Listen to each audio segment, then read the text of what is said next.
Buenos días con todos. Bienvenidos al taller número 7 con Pablo Lomas. Este es el Perdebate 2021, versión virtual debido a las circunstancias. ¿Cómo están todos? Voy a hacer una pequeña introducción acerca de Pablo Lomas y podemos empezar. Si tienen cualquier tipo de pregunta, lo pueden hacer en el chat. Y Pablo, antes de empezar, quería preguntarte, ¿prefieres que las preguntas las hagamos a través del taller o prefieres abrir un espacio al final? Yo tenía pensado hacerlo a través del taller en dos momentos, ¿sí? Ya. Tengo digamos, inquietudes que pueden generar un poco el debate del taller. Ok, perfecto. Entonces, en el momento en el que tú quieres responder las preguntas, me lo dices y ahí abrimos y podemos leerlas del chat. Listo. Entonces, empecemos. Bienvenidos todos. Veo que otra gente se ha conectado, así que repito, este es el taller número 7 con Pablo Lomas, tips para el periodismo hiperlocal sostenible. Así que empecemos. Pablo Esteban Lomas Chacón es magíster en periodismo, es director de un emprendimiento al que llamó Digo, es comunicador, consultor, capacitador y docente universitario de grado y posgrado. Investiga la transmediedad de los proyectos periodísticos en escenarios locales con enfoque en la sostenibilidad y actualmente labora en la Universidad Técnica de Cotopaxi. Sean bienvenidos todos y Pablo, te dejo para que puedas empezar. Muchas gracias, Alejandra. Muchísimas gracias también a todos que en este momento se han unido en este taller, en este congreso también del Perdebate, que tenemos entendido tiene muchísimas cosas que se han presentado también de manera interesantísima, muchas reflexiones académicas, pero en efecto, nosotros habíamos un poco pensado este taller en relación a la necesidad que tenemos por el gran problema que está surgiendo y que continúa por el tema de la pandemia, de cómo hacer que los medios de comunicación, sobre todo todos los medios pequeños, los medios que están en nuestra cotidianidad, pues sean sostenibles, logren salir adelante. Yo creo que para las personas que se encuentran tal vez en las capitales de provincia, pero sobre todo en las ciudades pequeñas, yo creo que es la gran inquietud tomando en cuenta un fenómeno que ha sucedido en el tema de la pandemia, ¿no? Ha existido una gran cantidad de iniciativas comunicacionales, algunas son periodísticas, otras no, pero la gran pregunta es cuántas de estas iniciativas van a poder sostenerse en el tiempo y cómo lo tienen que hacer. Obviamente nosotros como periodismo en Salcedo y desde la Universidad Técnica de Cotopaxi, lo que podemos hacer desde la academia y desde la investigación, no tenemos obviamente el 100% de las respuestas. Por eso a este taller lo llamamos tips, ¿sí? Es decir, consejos, lecciones, cosas que nosotros hemos aprendido a lo largo de una experiencia, digamos, de docencia y experiencia profesional que pueden servir como para que nosotros en cada uno de los lugares en donde estemos podamos irlas aplicando, podamos irlas probando también y desarrollando, porque la idea es que aquí no se piensa a manera de recetas, sino más bien se piensa como, insisto, lecciones, como experiencias más que nada, ¿no? Entonces, eso básicamente es lo que queremos compartir el día de hoy. Y un poco para hacer un poco de historia, queremos contarles que esta iniciativa a la cual mi esposa Sonia, que en un momento esperamos que puedan conocerla también en el taller, eh, ella había creado en el año 2014-2015 un fanpage en Facebook casi por monear, digamos, la aplicación, ¿no? Pero llega un momento en la pandemia en donde, como ustedes ven todo el tiempo, escuchamos noticias de personas que tuvieron esta necesidad de emprender en las cosas y hacer iniciativas relacionadas con lo que uno tenía a la mano. Entonces, pues coincidió en que Sembra Media, que ustedes saben que es una organización que impulsa emprendimientos periodísticos, pues lanzó unas becas, digamos, para que exista formación, capacitación para los pequeños emprendimientos. Entonces nosotros, claro, pusimos la idea y dijimos, bueno, pues es lo que tenemos a la mano, estamos en pandemia, estamos encerrados, vamos a lanzar digamos, una propuesta para ver si entramos en esta escuela Sembra Media y en efecto sucedió. Fuimos una de las tres experiencias que, creo que es tres o cuatro experiencias que en Ecuador se tomaron en cuenta para formar parte beca Sembra Media, que tenía básicamente la finalidad de acompañamiento en lo que tiene que ver a capacitación. Entonces, nosotros cuando recibimos este impulso desde el punto de vista de la capacitación, pues dijimos, vamos a tomarlo en serio por este factor, pero también por lo que vivimos todos, digamos, en este escenario de la pandemia, que era la necesidad, primero, de realizarnos personalmente y también de obtener ingresos con nuestra pasión, que en efecto es el periodismo. Entonces, yo quiero ponerlo en antecedente porque también ustedes se darán cuenta que hay un montón de iniciativas periodísticas, muchísimas en todas las ciudades, ¿no es cierto? Y ciudades como de las que le estoy hablando, la ciudad de Salcedo tiene como 4, 5, 6 emprendimientos periodísticos, y entiendo yo que en sus ciudades sucede igual. Entonces, insisto, es como para darnos cuenta, para ubicarnos de que esta es solamente una de muchísimas experiencias que han proliferado, pero nosotros, insisto, queremos primero honrar ese trabajo que hacen los colegas de diferentes lugares en diferentes ciudades, pero también decirles que queremos compartir estas experiencias desde que tratamos, digamos, de tomárnoslo en serio, ¿no? Entonces, tomando en cuenta este particular, yo creo que aquí vamos a hablar de dos cosas, simplemente de dos cosas. Dos principios fundamentales que creo que nos han movido, que son los que ustedes pueden ver ahí: equilibrio y diferenciación. Partimos de un artículo académico que podemos pasarles luego de un momento, que es de Alfonso Gumucio, es un boliviano, es un artículo ya antiguo y que habla de la sostenibilidad de los medios de comunicación comunitarios. Y él habla de tres tipos de sostenibilidad que debe tener un medio.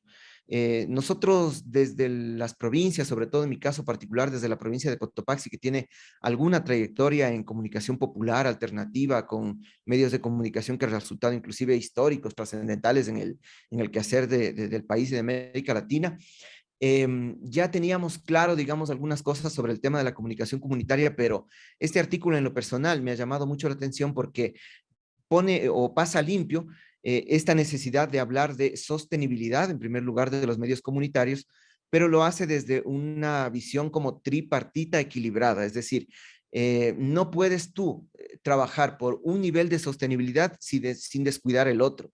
Entonces, por eso hablamos de ese principio de equilibrio, ¿no?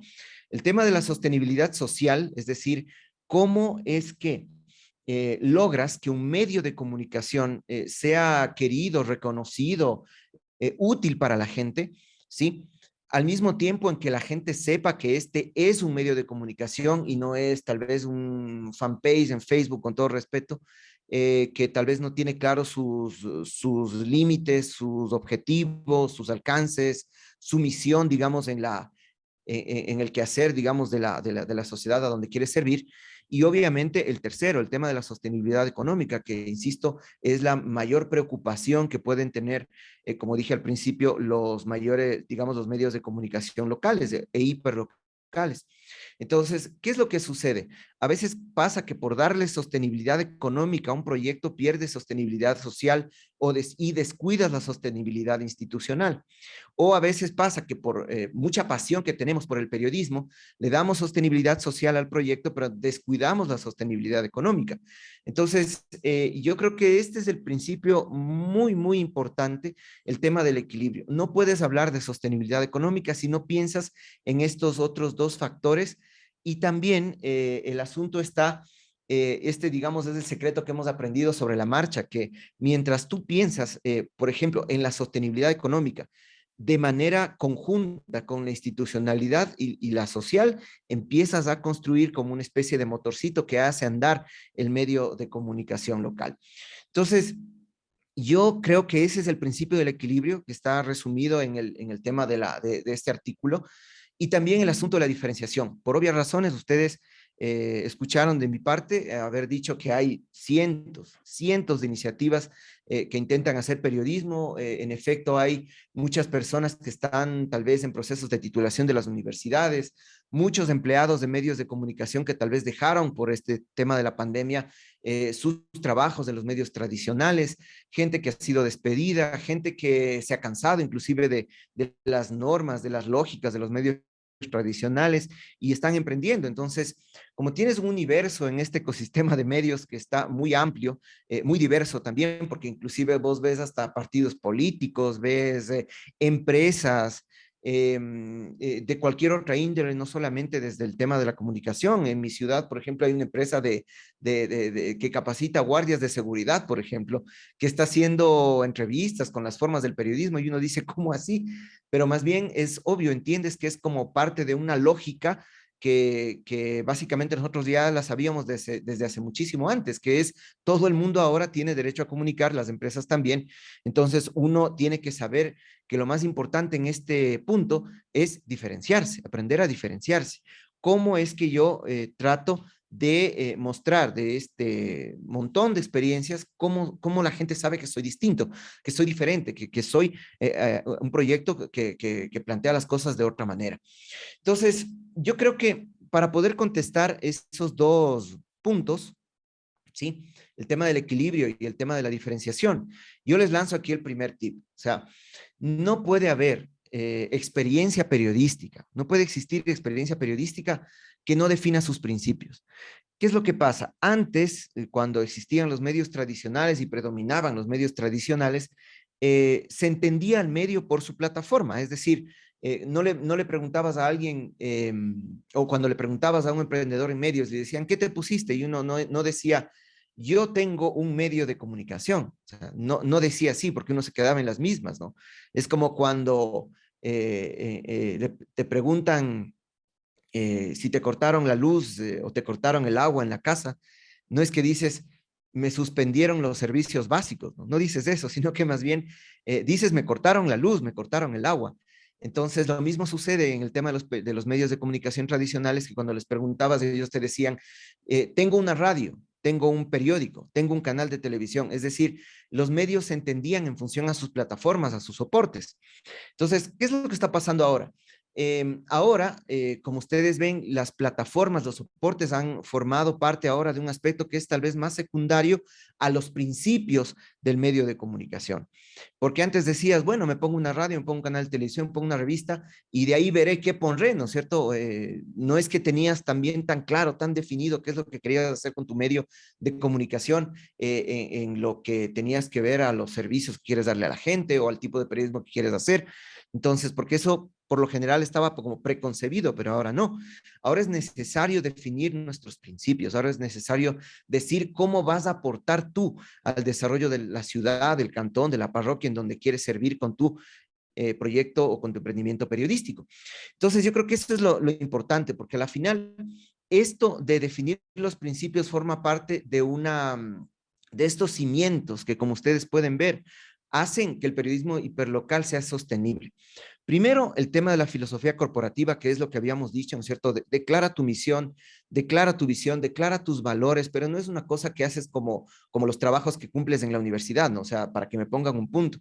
O sea, si tú declaras esta filosofía corporativa de misión, visión, valores, los principios que quieres, cómo te imaginas que la gente participe, digamos, en tu proyecto periodístico, simplemente no vas a lograr, digamos, sostenerte en un escenario en donde tienes, como hablamos, muchísima competencia. Segundo aspecto importante, tienes que definir tu modelo de sostenibilidad, que claro, es muy conocido como modelo de negocio, pero a mí me gusta mucho más decirle modelo de sostenibilidad, porque muy posiblemente no todos los medios tengan o puedan en este escenario actual, digamos, pensarse como negocios que tengan rentabilidad. Pero al menos en una primera etapa sí es un reto, una gran, digamos, un gran challenge, digamos, que se tiene que hacer, es el tema de que los medios, antes de pensarse como organizaciones rentables, etcétera, tienen que pensarse primero como sostenibles. Es decir, ¿cómo hago para mantener los recursos que estoy ocupando, ¿no? O el talento humano que está involucrado? Entonces, yo creo que ese es como el primer reto que hay que cumplir y obviamente se tiene que hablar de un modelo de sostenibilidad que ojalá luego se convierta en un modelo de negocio que tenga rentabilidad en el caso de los medios privados. Y también porque el tema de la sostenibilidad no es una cosa que se limita, digamos, a la naturaleza del medio, es decir, hay medios públicos, hay medios privados, hay medios comunitarios y todos deben pensar en la sostenibilidad. Entonces, como que rompe la lógica inclusive de la naturaleza del medio. Y también estamos hablando de una base material, es decir, no puedes tú hablar o emprender una cosa en periodismo sostenible si es que no tienes una, digamos, conciencia de lo que tienes, o sea, en recursos materiales, en talento humano, en equipos, etcétera. O sea, todas estas cosas configuran cuando eres consciente de estas tres cosas, cuando las desarrollas, tienes, digamos, los cimientos para empezar esta idea de un periodismo hiperlocal sostenible. Entonces, yo creo que eso es lo importante de esta parte, digamos, de este primer tip, y como consecuencia lanzamos el segundo. Si tú tienes marcada una filosofía de tu medio de comunicación, si ya declaraste tu misión, tu visión, tus valores, y si quieres diferenciarte del resto, la primera inversión que tienes que hacer es en la constitución de tu idea. Porque, claro, o sea, tienes 20, 30, 40 fanpages en Facebook que hacen periodismo. Entonces, para la sociedad, para los anunciantes, para las instituciones públicas, para las instituciones privadas, ¿cómo saber si es que de estas 20, 30, 40, 50 instituciones, digamos, medios, perdón, de comunicación o fanpages en Facebook que están haciendo periodismo, cómo saber cuál es la que tal vez se lo toma un poco más en serio, la que ha diseñado un modelo de sostenibilidad, es precisamente haciendo una inversión en la constitución de nuestra idea? O sea, lo básico, un RUC, por ejemplo, que yo creo que eso es todo el mundo lo que debería hacer al principio. O por ejemplo, en nuestro caso, ¿no es cierto? Hemos tomado esta necesidad de hacer inversiones, por ejemplo, en relación a a establecernos como una sociedad de acciones simplificadas, por ejemplo, que ahora existe esta posibilidad de hacerlo, ¿no? Entonces hemos invertido en eso. Somos como una productora que maneja el medio, somos una sociedad de acciones simplificadas, por ejemplo. O el tema de la marca. Ustedes ven ese ladito en la parte de abajo que es la marca de nuestro medio. Entonces hay mucha gente, incluso muchos actores políticos que pueden hasta utilizar con malas intenciones esta marca. Como ustedes ven, ¿no? Hay muchos actores políticos que toman las formas de los medios de comunicación, utilizan logotipos de los medios de comunicación para hacer hasta fake news. Entonces, lo que nosotros hemos hecho es también una inversión en ese sentido, registrar la marca, por ejemplo. No son inversiones muy onerosas, son inversiones que poco a poco puedes irlas haciendo. Puedes tener estrategias también para que eso no te cueste mucho, pero lo importante en este tip es invertir en la constitución de la idea. Constitúyala legalmente, regístrala en las instituciones que usted tenga que hacerlo. Eso es lo que hay que hacer para que exista, digamos, presencia en el mapa, digamos, de los medios de comunicación. Esto como un asunto, digamos, listo. Parecería que esto no se hace mucho, tal vez hay algunos medios que lo tomen esto de manera natural, pero créame, en los escenarios locales, en los escenarios hiperlocales, hay gente que descuida eso y a veces descuida también por motivos económicos, porque están tal vez concentrados en el tema de la pauta, en el tema de conseguir, digamos, recursos económicos para comprar equipos o cosas así, pero no se invierte en esto que yo creo que nos parece a nosotros fundamental, nos ha servido muchísimo, porque, digamos, nos inserta en el ecosistema de la sociedad a la cual queremos servir, pero ya de una manera, digamos, más o mejor establecida. Entonces, yo creo que ese es digamos, una cosa en el tip segundo, y también porque hace que se cumpla esto que ustedes están viendo aquí. Cuando la gente cree, cuando la gente confía en nosotros, todo modelo de sostenibilidad funciona. El valor más importante del periodismo, y esto ya se ha dicho desde hace mucho tiempo en muchos escenarios, al menos ahora, el valor más importante del periodismo no son los equipos que tienes, no está en la gente que está trabajando contigo, en los títulos que tengan, ni nada por el estilo, sino más bien el valor más importante, al menos en estos tiempos, es cuando la gente cree en ti, cuando la gente confía en ti como una iniciativa seria. Entonces, cuando la gente hace eso, cree y confía en ti como una iniciativa seria, cualquier modelo de sostenibilidad tiene mejores posibilidades de funcionar. Tiene mejores posibilidades de funcionar. Entonces, todos los tips anteriores que les he dicho, el tip 1 y el tip 2, precisamente están relacionados con digamos, con esa meta, ¿no? Con esa misión, que la gente crea, que la gente confíe en ti. Entonces, en ese sentido, ¿sí? Cuando ya desarrollas tus modelos de sostenibilidad, tus modelos de negocio, tienes que mantener eso como el principal valor, ¿sí? Y en efecto, lanzamos el tercer tip, consecuencia de este tercero, de estos dos anteriores, perdón, y yo creo que lo importante, y es la lección aprendida en esta experiencia, es que hay que blindar, así literal, así textual, hay que blindar la independencia editorial. O sea, cualquier modelo de sostenibilidad que tú plantees para tu medio de comunicación debe blindar la independencia editorial. ¿Por qué?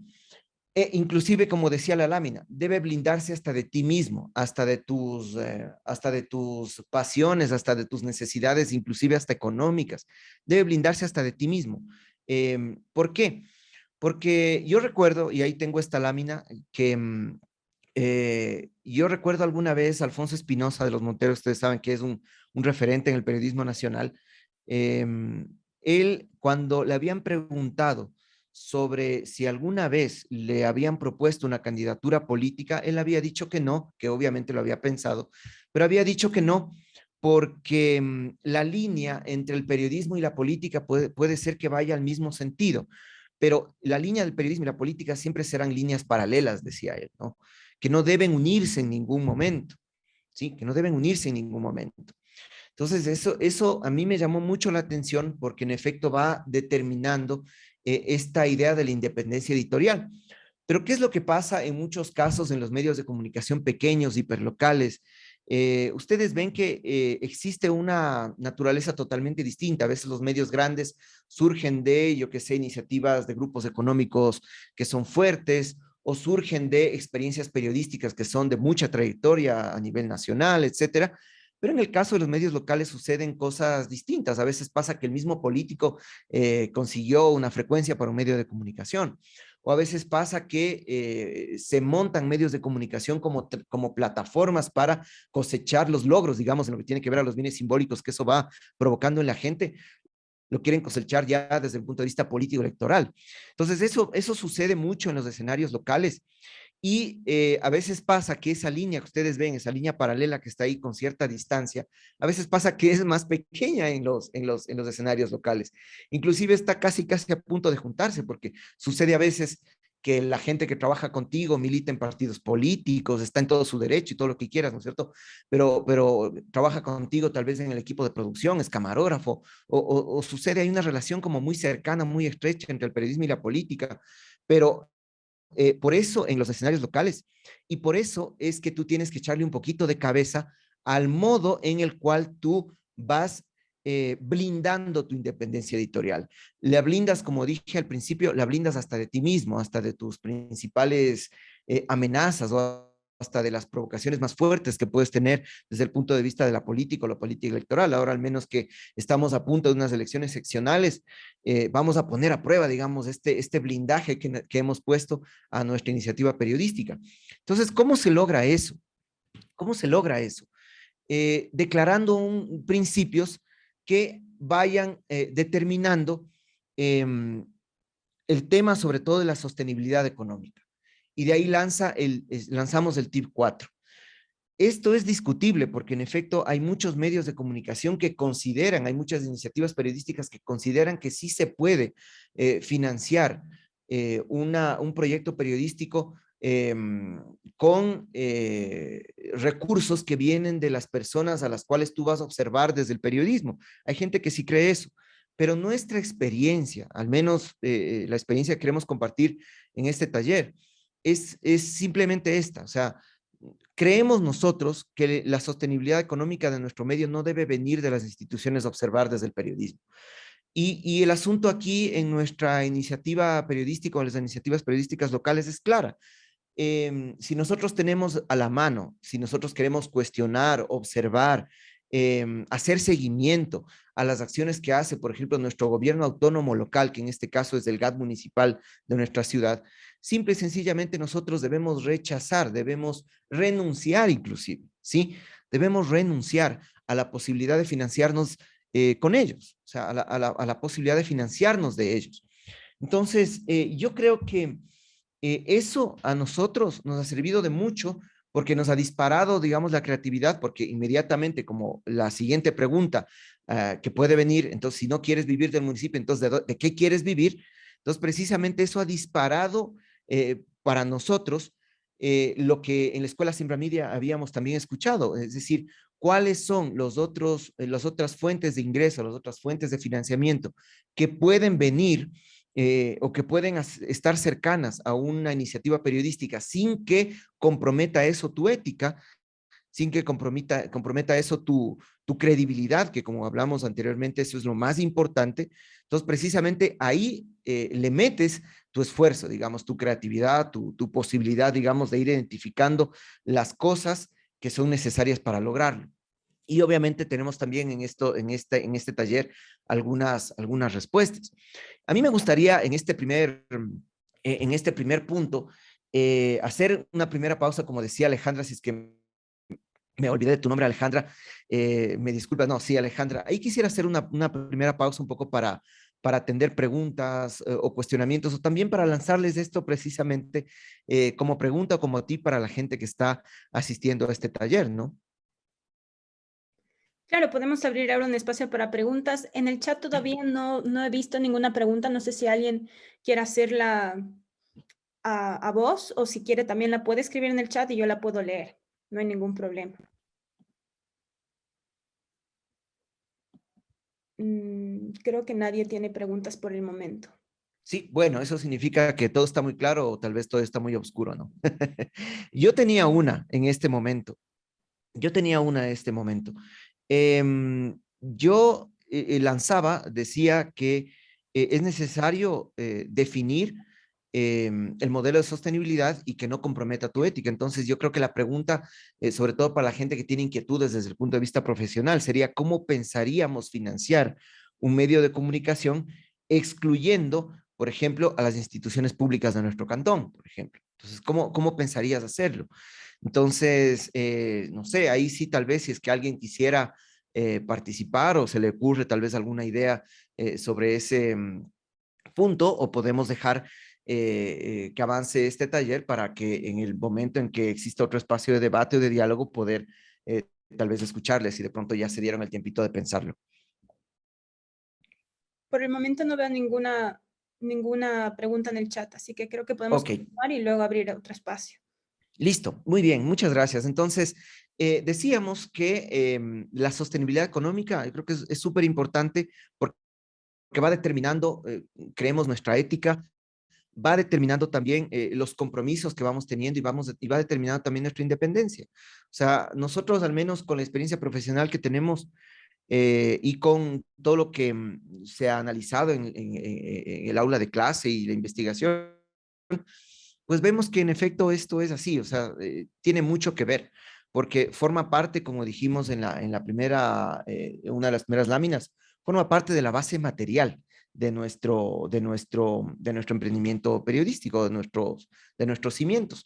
Entonces, yo creo que en respuesta a esta pregunta que decíamos, ¿no es cierto?, sobre el tema del modelo de sostenibilidad, y que ese modelo de sostenibilidad debe ser creativo, es decir, se nos tienen que ocurrir otras cosas, ¿sí?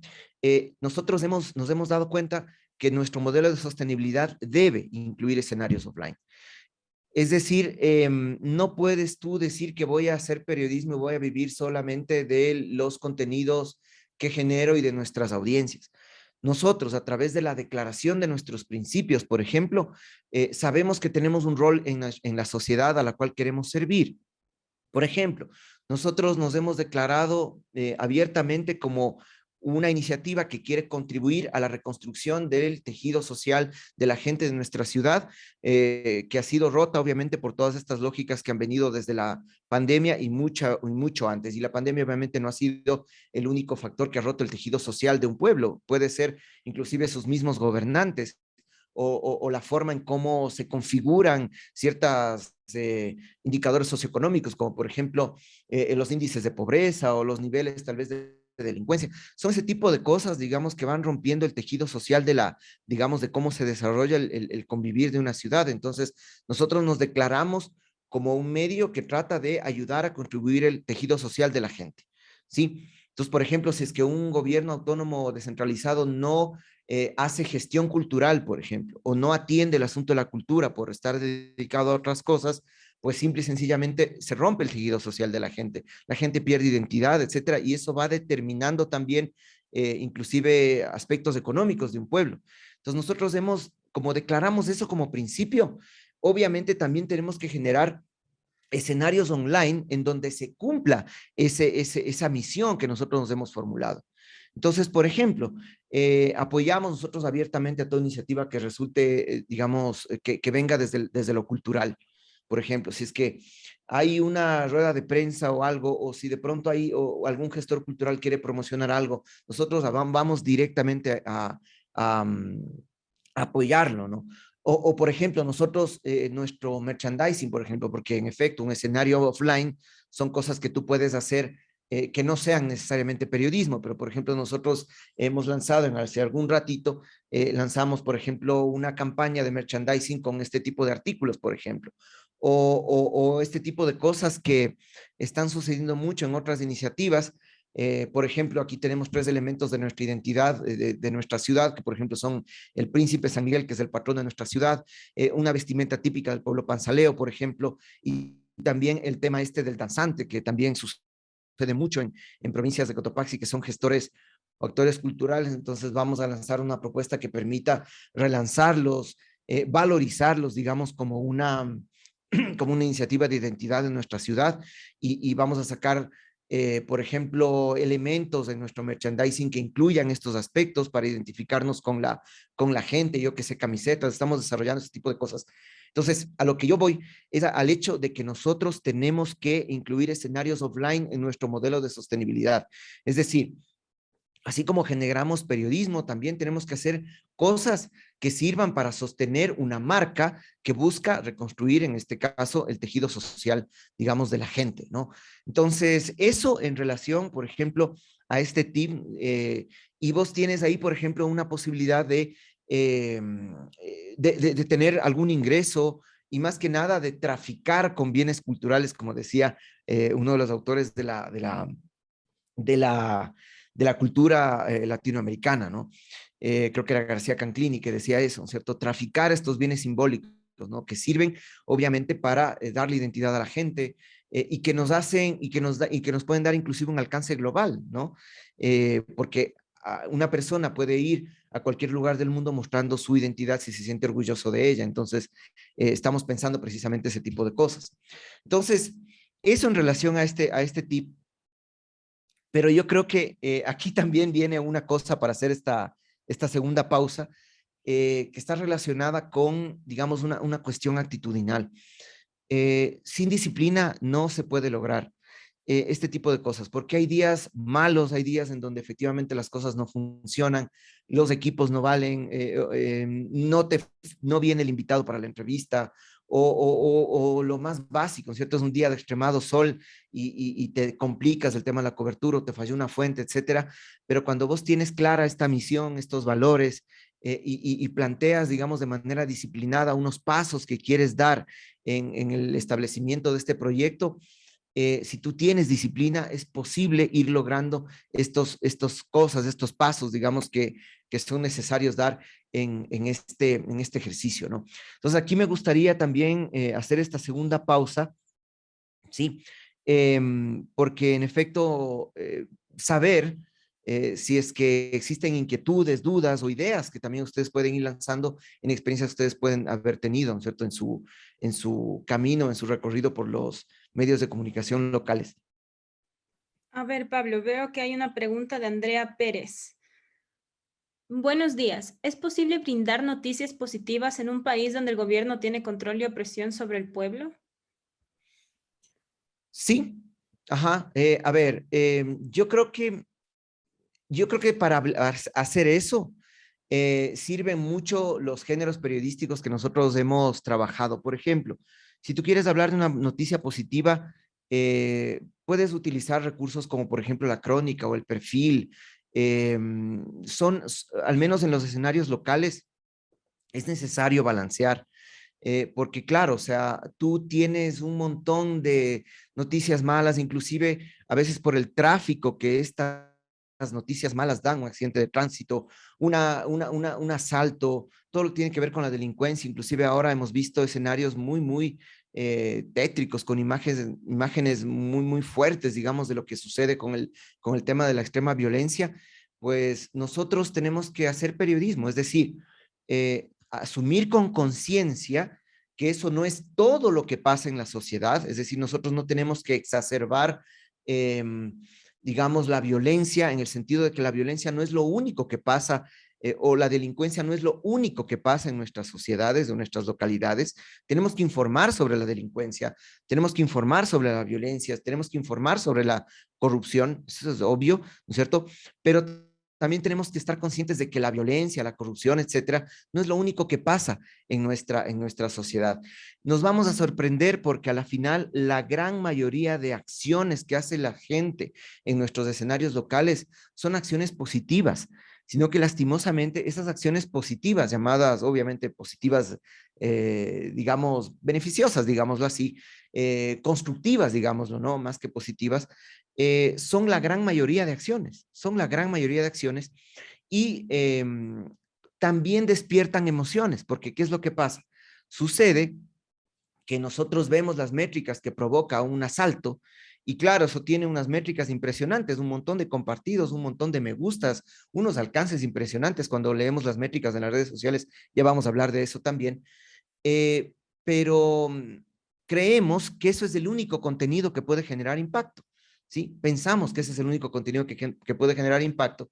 Y claro, hay muchos medios de comunicación que a veces diciendo con la lógica inclusive tradicional, que como eso es lo que pide la gente, eso hay que darle a la gente, no hacemos pruebas, no hacemos ensayos sobre lo otro, que es las experiencias constructivas que hace la gente en nuestras comunidades. Y nos vamos a dar cuenta que el impacto es similar, ¿sí? Porque dentro de estas experiencias tétricas, malas, violentas, etcétera, como en lo otro, las experiencias positivas, las experiencias constructivas de nuestra gente, también tenemos emociones, ¿sí? Están las emociones de por medio. Ustedes saben que hay toda una teoría sobre eso, ¿no es cierto? El tema de lo emocional y en las redes sociales, y se van a dar cuenta que despierta también emociones. Entonces, yo creo que sí es posible blindar la independencia, como dicen por ahí, ¿no es cierto? Creo que era Andrea, ¿no? Blindar noticias positivas, yo creo que sí. Y más bien nuestra misión es eso, o sea, blindarlo en el sentido de tomar las decisiones para no dejar nunca al menos una vez a la semana o dos o tres veces a la semana, o dándole una debida proporción a los hechos o a los acontecimientos.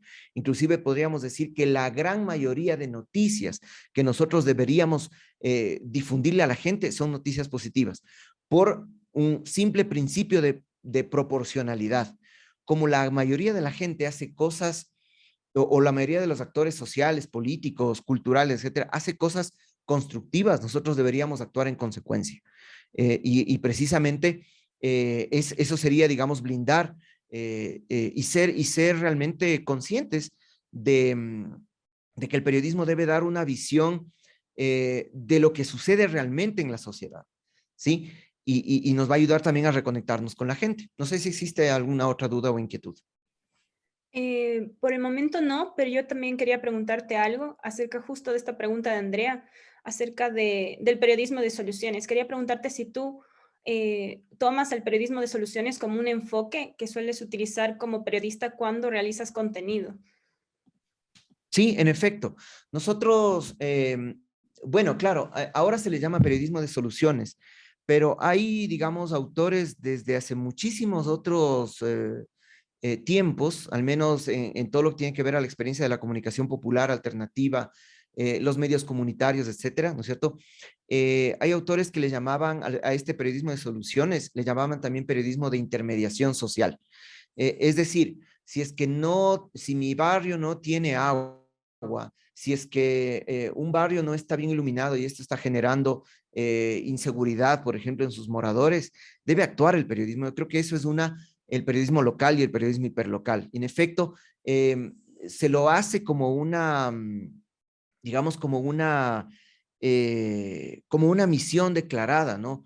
y obviamente no se lo hace también, no como antes, como el periodismo bien pensante, de que, por ejemplo, cortaban la luz en un barrio o se quemaban las luminarias en un barrio y el periodista empezaba a insultar, ¿no? Es que el municipio no hace nada, y ese tipo de cosas, ¿no es cierto? Que a la final son diálogos que no construyen, sino que más bien es visibilizarlo. O sea, en el barrio tal no hay luminarias, ¿no es cierto? Y si tú como periodista te das el trabajo de irte a la institución pública que tiene que resolver ese problema y decirlo, ¿no es cierto? Miren, en el barrio tal no hay, y hacerle seguimiento desde las noticias, por ejemplo, que tú veas que este funcionario está atendiendo o no está atendiendo este requerimiento y estar atrás en la cobertura informativa hasta que veas que ese problema se solucione.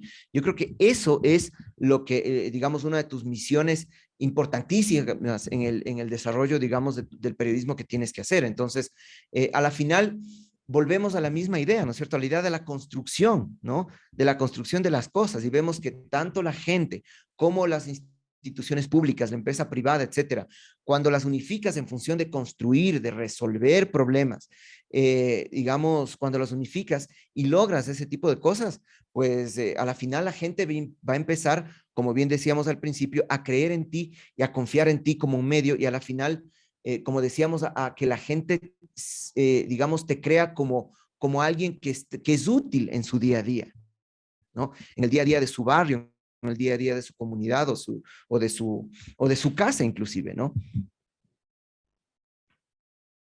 Y Pablo, otra pregunta más. Cuando tú generas esta conexión con un lugar específico, ¿te pasa que también después de un tiempo ellos recurren a ti? Sí, sucede. Y recurren no solamente en el sentido de que te buscan como el que te puede ayudar a resolver un problema, por ejemplo, de infraestructura. A nosotros nos ha pasado muchísimo que la gente nos ha ayudado, nos ha mandado denuncias sobre, por ejemplo, casos de corrupción, o la gente nos reporta, nos ayuda a reportar cosas. Por ejemplo, nos mandan, miren, en este momento se robaron un carro, etcétera, ¿no? Pum, y nos mandan la fotografía y les pedimos un testimonio en audio y nos dan el testimonio. O sea, y ese tipo de cosas, digamos, que van haciendo que este periodismo, obviamente liderado, y dándole un tratamiento, obviamente, profesional, pues vaya funcionando, ¿no? Y a la final insistimos en esta idea de que sirve para construir, debe servir para construir. Gracias, Pablo. Creo que por el momento no hay más preguntas. Veo que hay más personas que se han unido a la reunión. Creo que podemos continuar. Listo, muchas gracias. Bueno, como decíamos, ¿no? Estábamos analizando a la gente que se une, muchísimas gracias. Nosotros estamos desarrollando este taller y lanzando preguntas, y tal vez para la gente que se integra, digamos, a este taller, habíamos lanzado con base en los tips anteriores para hacer periodismo local e hiperlocal sostenible, habíamos lanzado una pregunta, digamos, que puede ayudarnos a desarrollar el debate, que era cómo pensamos financiar nuestro medio de comunicación, o nuestra iniciativa periodística, excluyendo a las instituciones públicas de nuestro cantón, por ejemplo. Esa es una pregunta directa que nos invita tal vez a crear, a pensar una manera que nos permita blindar, como decíamos en uno de nuestros tips, blindar nuestra independencia editorial, ¿sí? Porque, bueno, a la final, si el presidente de la República pauta con nosotros, pues capaz que no influye mucho, pero si nosotros queremos resolver problemas locales de cómo se gestionan los recursos públicos de tu ciudad, de tu cantón, o cómo se va haciendo la cosa política en los escenarios locales, pues obviamente te das cuenta que el GAD municipal de tu cantón es la institución con la cual vos tienes que tener, o la que tienes que guardar cierta distancia y tienes que determinar ciertas políticas, ¿no? Entonces, ese tipo de cosas son las que nosotros estábamos desarrollando en esta primera parte del taller, y les invitamos obviamente a pensar estas ideas para ir enriqueciendo el debate en este taller. ¿Cómo pensamos financiar un medio de comunicación excluyendo a las instituciones públicas del lugar en donde queremos servir? Entonces, esa sería como la primera duda que estábamos lanzando. Ahora nos vamos a la parte más operativa, en donde van a entrar muchas más anécdotas. Ojo, yo vengo desde la parte de la producción, y Sonia, que es mi esposa, viene desde el tema de la práctica periodística, ¿no? De la experiencia y la práctica periodística. Y claro, yo como venía de la producción, nosotros pensábamos producirle, yo al menos pensaba producirle una cosa impresionante, las cámaras, las luces, los equipos. Yo decía que había que comprarse de una, el switcher que necesitamos para hacer los lives. O sea, estaba yo en esa onda, ¿no es cierto? Y hacía números y decía, nos va a costar X miles de dólares, etcétera, ¿no es cierto? Para poder empezar, para poder empezar. Y yo creo que esta es la primera cosa que nosotros tenemos que decir ya desde el punto de vista práctico. Y es una lección que hemos aprendido aquí. Hay que empezar con lo que puedas, empleando lo que tengas, ¿sí? Eso no significa, aunque ahí viene lo complejo de este tip, eso no significa que si yo empleo lo que tengo, ¿sí? Para hacer lo que puedo, eso no significa que tengo que hacer las cosas mal o de mala calidad, ¿sí? O sea, ¿qué es lo que pasa? Sucede, hay mitos, ¿no? Que por ejemplo, que para que la imagen salga súper chévere, tienes que comprar X o Y o Z aparato. Pero hay otras maneras de darle la mejor calidad posible a una imagen sin hacer una inversión en el equipo de marca tal, ¿sí? Entonces, por ejemplo, aquí en pandemia hemos aprendido un montón y vean, les cuento una experiencia y les paso esta lámina un poco que les cuenta, que les muestra la infraestructura que nosotros hemos ido adquiriendo poco a poco en nuestro emprendimiento periodístico. La imagen de la izquierda es básicamente cómo nosotros empezamos, ¿no? El que hace comunicación tiene al menos una mezcladora de audio, tiene, bueno, en mi caso yo tenía una consola, ¿sí? Que la tenía muchísimos años, desde hace muchísimos años antes, ¿no es cierto? Pero como es una consola, un aparato analógico que estaba involucrándose en el tema digital, es una consola que tenía una de las primeras conexiones por USB, digamos, para trabajar audio, pues listo, me sirve, ¿sí? No tengo por este momento, no necesito hacer una inversión en una consola nueva, hiperdigital y nada por el estilo. Es una consola de 6 canales normal, de las viejitas. Listo. Segundo, software libre, ¿sí? Está de moda el tema de utilizar, por ejemplo, el OBS Studio, ¿ya? El OBS Studio es un software gratuito que si tú sabes manejarle bien y tienes un buen recurso de hardware, puedes empezar a trabajar. Entonces, listo, OBS Studio. Cuando nosotros empezamos con esa consola, con OBS Studio, y empezamos con webcams, ¿sí? Con webcams. ¿Por qué? Porque, claro, las versiones anteriores de webcams tenían resoluciones muy bajas, pero tú haces una inversión muy básica. En pandemia se vendían webcams, pero de una manera impresionante, ¿no es cierto? Por el tema de las clases virtuales y todo lo demás. Pero nosotros tomamos la decisión de tener webcams, ¿sí? Que tenían resolución Full HD, ¿sí? Entonces, invertimos en luces, porque en efecto, el secreto, ustedes deben saber muy bien esto, ¿no es cierto? El secreto de una buena imagen no está, obviamente está en una buena cámara, etcétera, pero más está en la luz, ¿sí? Entonces, con conocimiento técnico invertimos más bien en una buena luz, ¿no es cierto?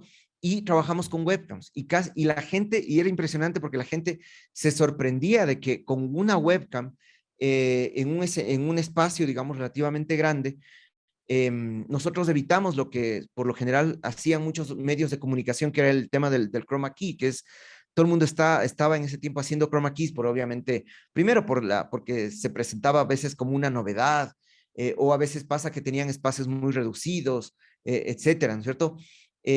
O hay muchas iniciativas periodísticas, al menos en el escenario local, que veían el chroma key como un escenario, digamos, como el juguete nuevo, ¿no? Por decirlo así. Pero nosotros dijimos, no, o sea, no vamos a trabajar chroma key, vamos a trabajar con lo que tenemos, ¿no es cierto?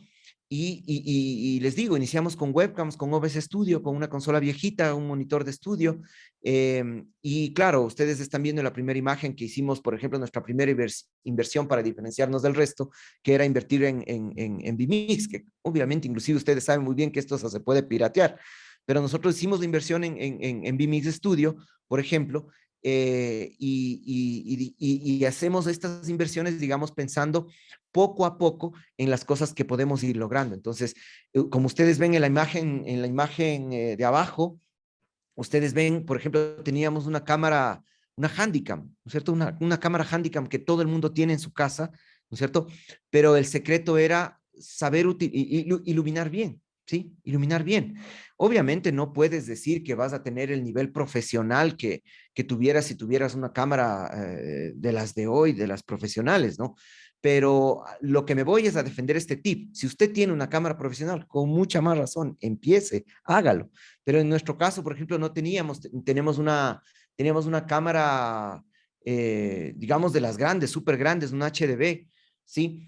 Que en ese tiempo nos había costado un montón de plata porque lo manejábamos como productora. E inclusive esa cámara la hemos puesto a disposición de la gente porque a la final una cámara HDB tiene una resolución de 1440 por 1080, creo que es, no recuerdo muy bien ahorita el dato, que es casi un poquito menos que el Full HD, que a la final es como la gente ve ahora streamings en Facebook. Entonces, la gente no se da cuenta que estoy trabajando con una cámara del año 2000, 2008, 2009, ¿sí? Entonces, volvemos a esa idea. Y después de eso, por ejemplo, mira, estamos ya haciendo cada vez más, escalonando cada vez más el tema de las inversiones. Ahora, por ejemplo, ya estamos con Switcher, estamos con un computador que tiene mejores prestaciones. Es la misma consola como sirve, le seguimos dando uso. Entonces, volvemos a esta misma idea, ¿no es cierto? Iniciar con lo que podemos, empleando lo que tenemos. Por ejemplo, si usted tiene un gimbal y un teléfono celular, hágase esta pregunta y diga, ¿qué es lo que puedo hacer con eso? Porque no puedes tú decir, tengo un gimbal y un teléfono celular y voy a hacer un streaming como si fuera un estudio. O sea, si usted logra una calidad de audio buena, etcétera, hágalo, está bien. Pero hágase esta pregunta, si usted tiene esto, ¿qué puede hacer con eso? Y empiece ahí, ¿sí? Empiece con eso. Entonces, eso en relación a este tip. Y nosotros podemos lanzarnos también relacionado, digamos, a ese tip, podemos seguir sacando cosas como, por ejemplo, hacer inversiones inteligentes en equipo, ¿sí? O sea, haga un plan de inversiones, aunque sea en su mente, ¿no? En donde diga, si es que, por ejemplo, yo hice una adquisición de Vimix, inmediatamente lo que hice yo después de eso es decir, bueno, lo siguiente que me tengo que comprar es cualquier equipo que me haga un poco más independiente del software, porque por ejemplo, si se cuelga la computadora, si pasan o pasan ese tipo de, o le entra un virus o lo que sea, yo necesito estar seguro de que la transmisión no se me va a caer. Entonces tengo que buscar un equipo que asegure mis transmisiones ya desde una, digamos, con más seguridad, desde hardware, por ejemplo. Entonces, el rato en que yo compré Vimix, dije, lo siguiente que tengo que comprar es un switcher, ¿sí? Entonces, y después de eso, cuando compre el switcher, yo sé que lo siguiente que tengo que comprar es cámaras de mejor resolución y así sucesivamente. Entonces, haga inversiones de manera inteligente, escalonada y buscando siempre diferenciarse del resto. Si por ejemplo, usted ve que los medios de comunicación que están realizando, por ejemplo, al igual que usted, una estrategia de streaming, por ejemplo, para hacer periodismo, pues entonces están ya teniendo ciertas cosas que le van a diferenciar, pues usted analícelo, vea bien, vea por qué camino se lanza y haga una inversión en ese sentido. Inclusive vean en pandemia, es impresionante.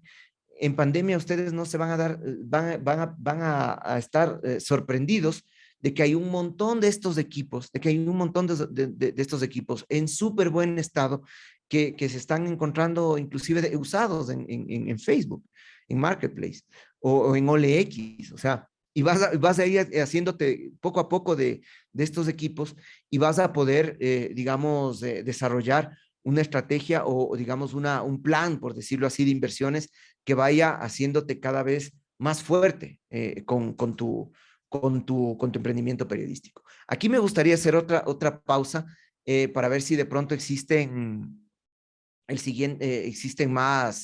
más inquietudes, porque yo creo que el tema de los equipos es una cosa muy, muy importante y es en algunos casos un talón de Aquiles, digamos, en nuestros emprendimientos periodísticos locales, ¿no?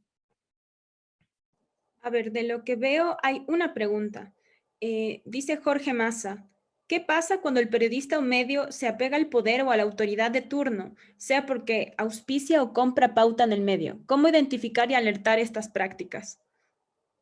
Ya, a ver, voy a dividir eso en dos, porque dice, ¿qué pasa cuando, ¿me puedes repetir, por favor? Claro. ¿Qué La pasa cuando primera. el periodista o medio se apega al poder o a la autoridad de turno, sea porque se auspicia o compra pauta en el medio? ¿Cómo identificar y alertar estas prácticas? Ya, a ver, en primer lugar, y yo quisiera que se entienda esto con mucha claridad. O sea, nosotros no estamos, al menos en este taller, no estamos condenando de plano esta práctica, ¿sí? Ojalá se pueda desarrollar un modelo de sostenibilidad que permita a los medios de comunicación recibir pauta de las instituciones públicas y trabajar, digamos, su independencia, ¿sí? Y que no blinde su independencia. En algunos casos sucede. En otros países, digamos, que tienen un sentido democrático más, digamos, mejor desarrollado, e inclusive depende también de las instituciones públicas. Supongamos, hay instituciones públicas que pueden marcar como su política de comunicación institucional repartir pauta a todos los medios de manera equitativa. Pues listo, o sea, venga, ¿sí?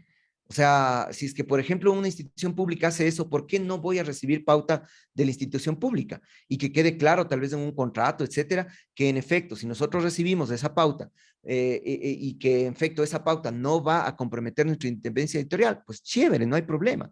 ¿Cuál es el problema, al menos en los escenarios locales o hiperlocales, de lo que nosotros tenemos experiencia, de lo que hemos visto? Lastimosamente, la pauta publicitaria en de las instituciones públicas que están relacionadas con la zona de influencia en donde hacemos periodismo, sí determina, sí está determinando nuestra independencia editorial, ¿sí? Y en ese sentido, uno tiene que hacer lo siguiente: estar consciente de que si uno quiere mantener un proyecto que tiene figuras o formas de lo periodístico, y si quiere mantenerlo con este tipo de prácticas que vienen desde las instituciones públicas, uno tiene que estar consciente que tarde o temprano esa iniciativa periodística va a estar sometida al escrutinio de la gente, ¿sí?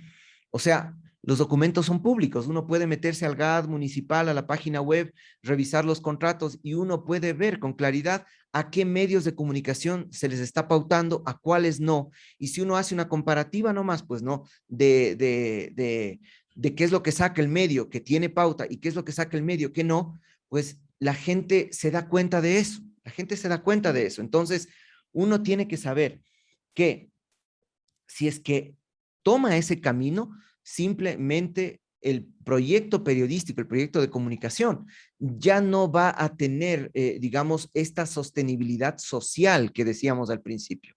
O la sostenibilidad social que decíamos al principio no le va a durar mucho tiempo, ¿sí? No le va a durar mucho tiempo. Porque a la final te van a decir, ah, no, tú tienes pauta del municipio tal, y por eso hablas bien del municipio, ¿sí? Entonces, ¿y tú qué vas a decir? ¿Sí? Obviamente puedes defender tus principios, que a la final no depende, etcétera, pero hay una condición real y objetiva que en efecto en algunos momentos sí va a determinar lo que vas a decir, si recibes o no recibes. En cambio, cuando tú estableces este límite, lo declaras como principio y dices, no recibimos pauta de las instituciones o funcionarios públicos que tienen relación con nuestra zona de cobertura, si la gente, si en algún momento hablamos bien del municipio, la gente va a saber que no es por pauta, sino porque en efecto encontramos que una acción que hizo el municipio realmente le ayuda a la gente, y cuando el municipio no hace algo o está metido en escándalos o cosas así, y si nosotros hablamos de eso, ¿sí?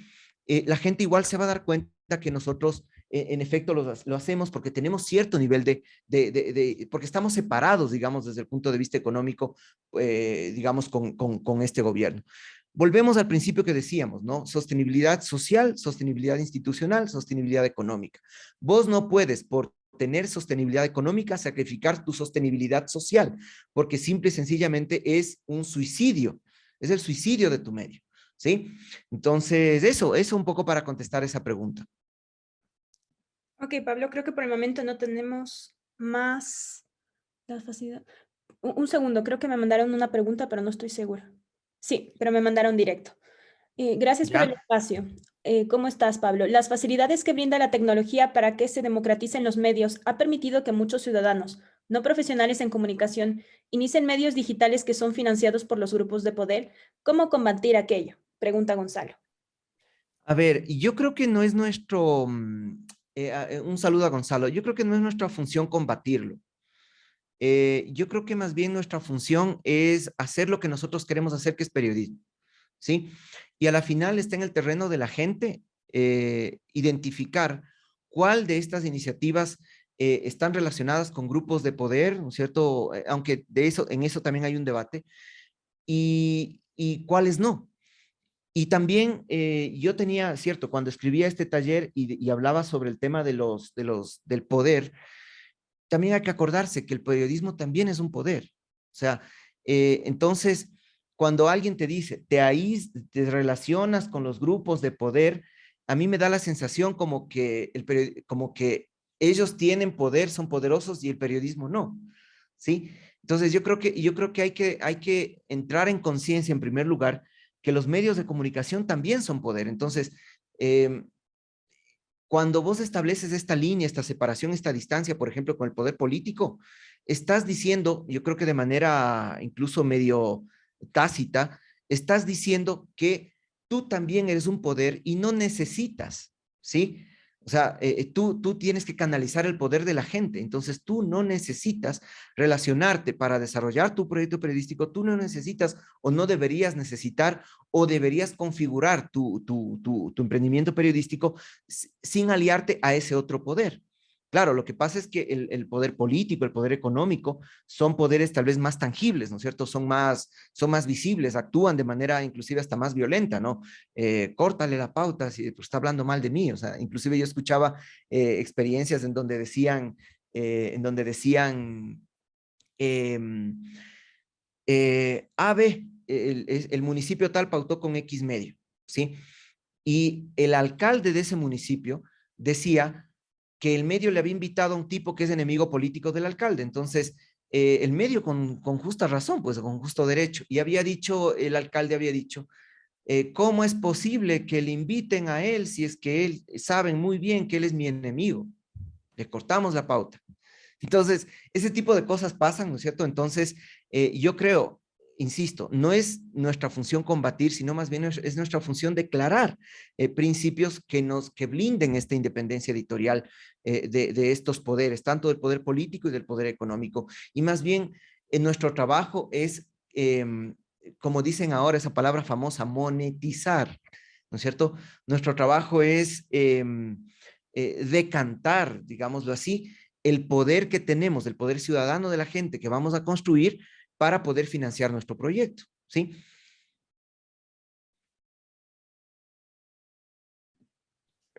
Tengo otra pregunta de Jorge Massa.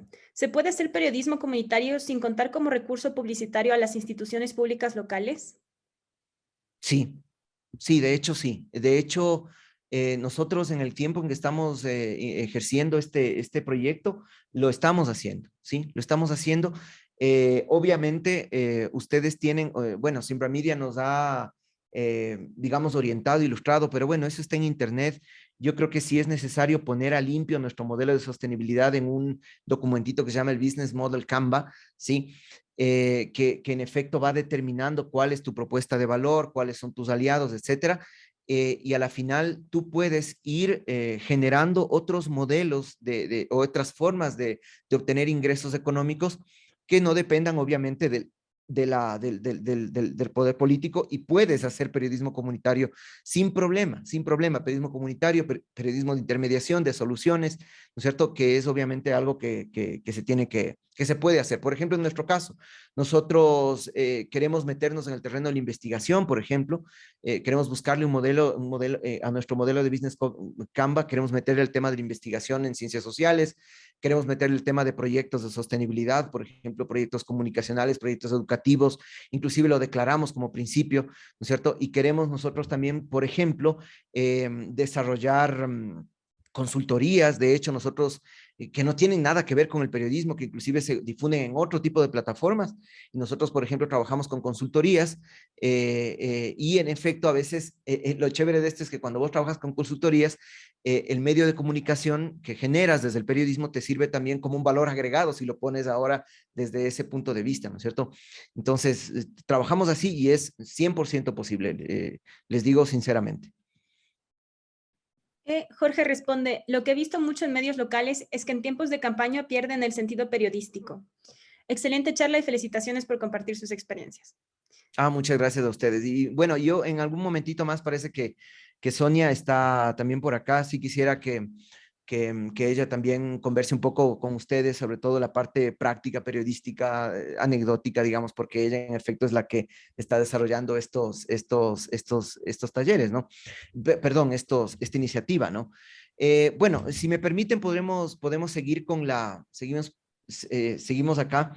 Pablo, una Eh, cosita. Hay una pregunta claro, más. No sé si quieres responderla ahora mismo o prefieres en el con siguiente. gusto, antes de meternos a esta parte. A ver, Sandra Tayana pregunta, ¿cómo podemos evitar caer en una fake news, tomando en cuenta que algunos medios dependen económicamente de algunas entidades públicas y por lo tanto van a informar lo que les conviene o incluso pueden tergiversar la información? Yo creo que, verán, hay dos cosas. Mucho se ha hablado de la objetividad, de la imparcialidad, etcétera, ¿no es cierto? Pero nosotros, más allá de esos valores que se supone que eran los valores del periodismo, nosotros hemos declarado en nuestra parte filosófica que hablábamos al principio dos valores fundamentales, o sea, que nos parecen inclusive más importantes que la objetividad, que esto es todo un debate, ¿no es cierto? Y la imparcialidad, que eso es también todo un debate. O sea, vos no puedes ser imparcial cuando ves un montón de cosas, digamos, o gente que está pasándola muy mal, y no puedes vos decir, vamos a ser imparciales, ¿no? De hecho, hay mucho sobre el tema de la imparcialidad que habla precisamente de que no podemos ser imparciales en una situación de injusticia en donde en efecto hay gente que está, insisto, pasándola mal.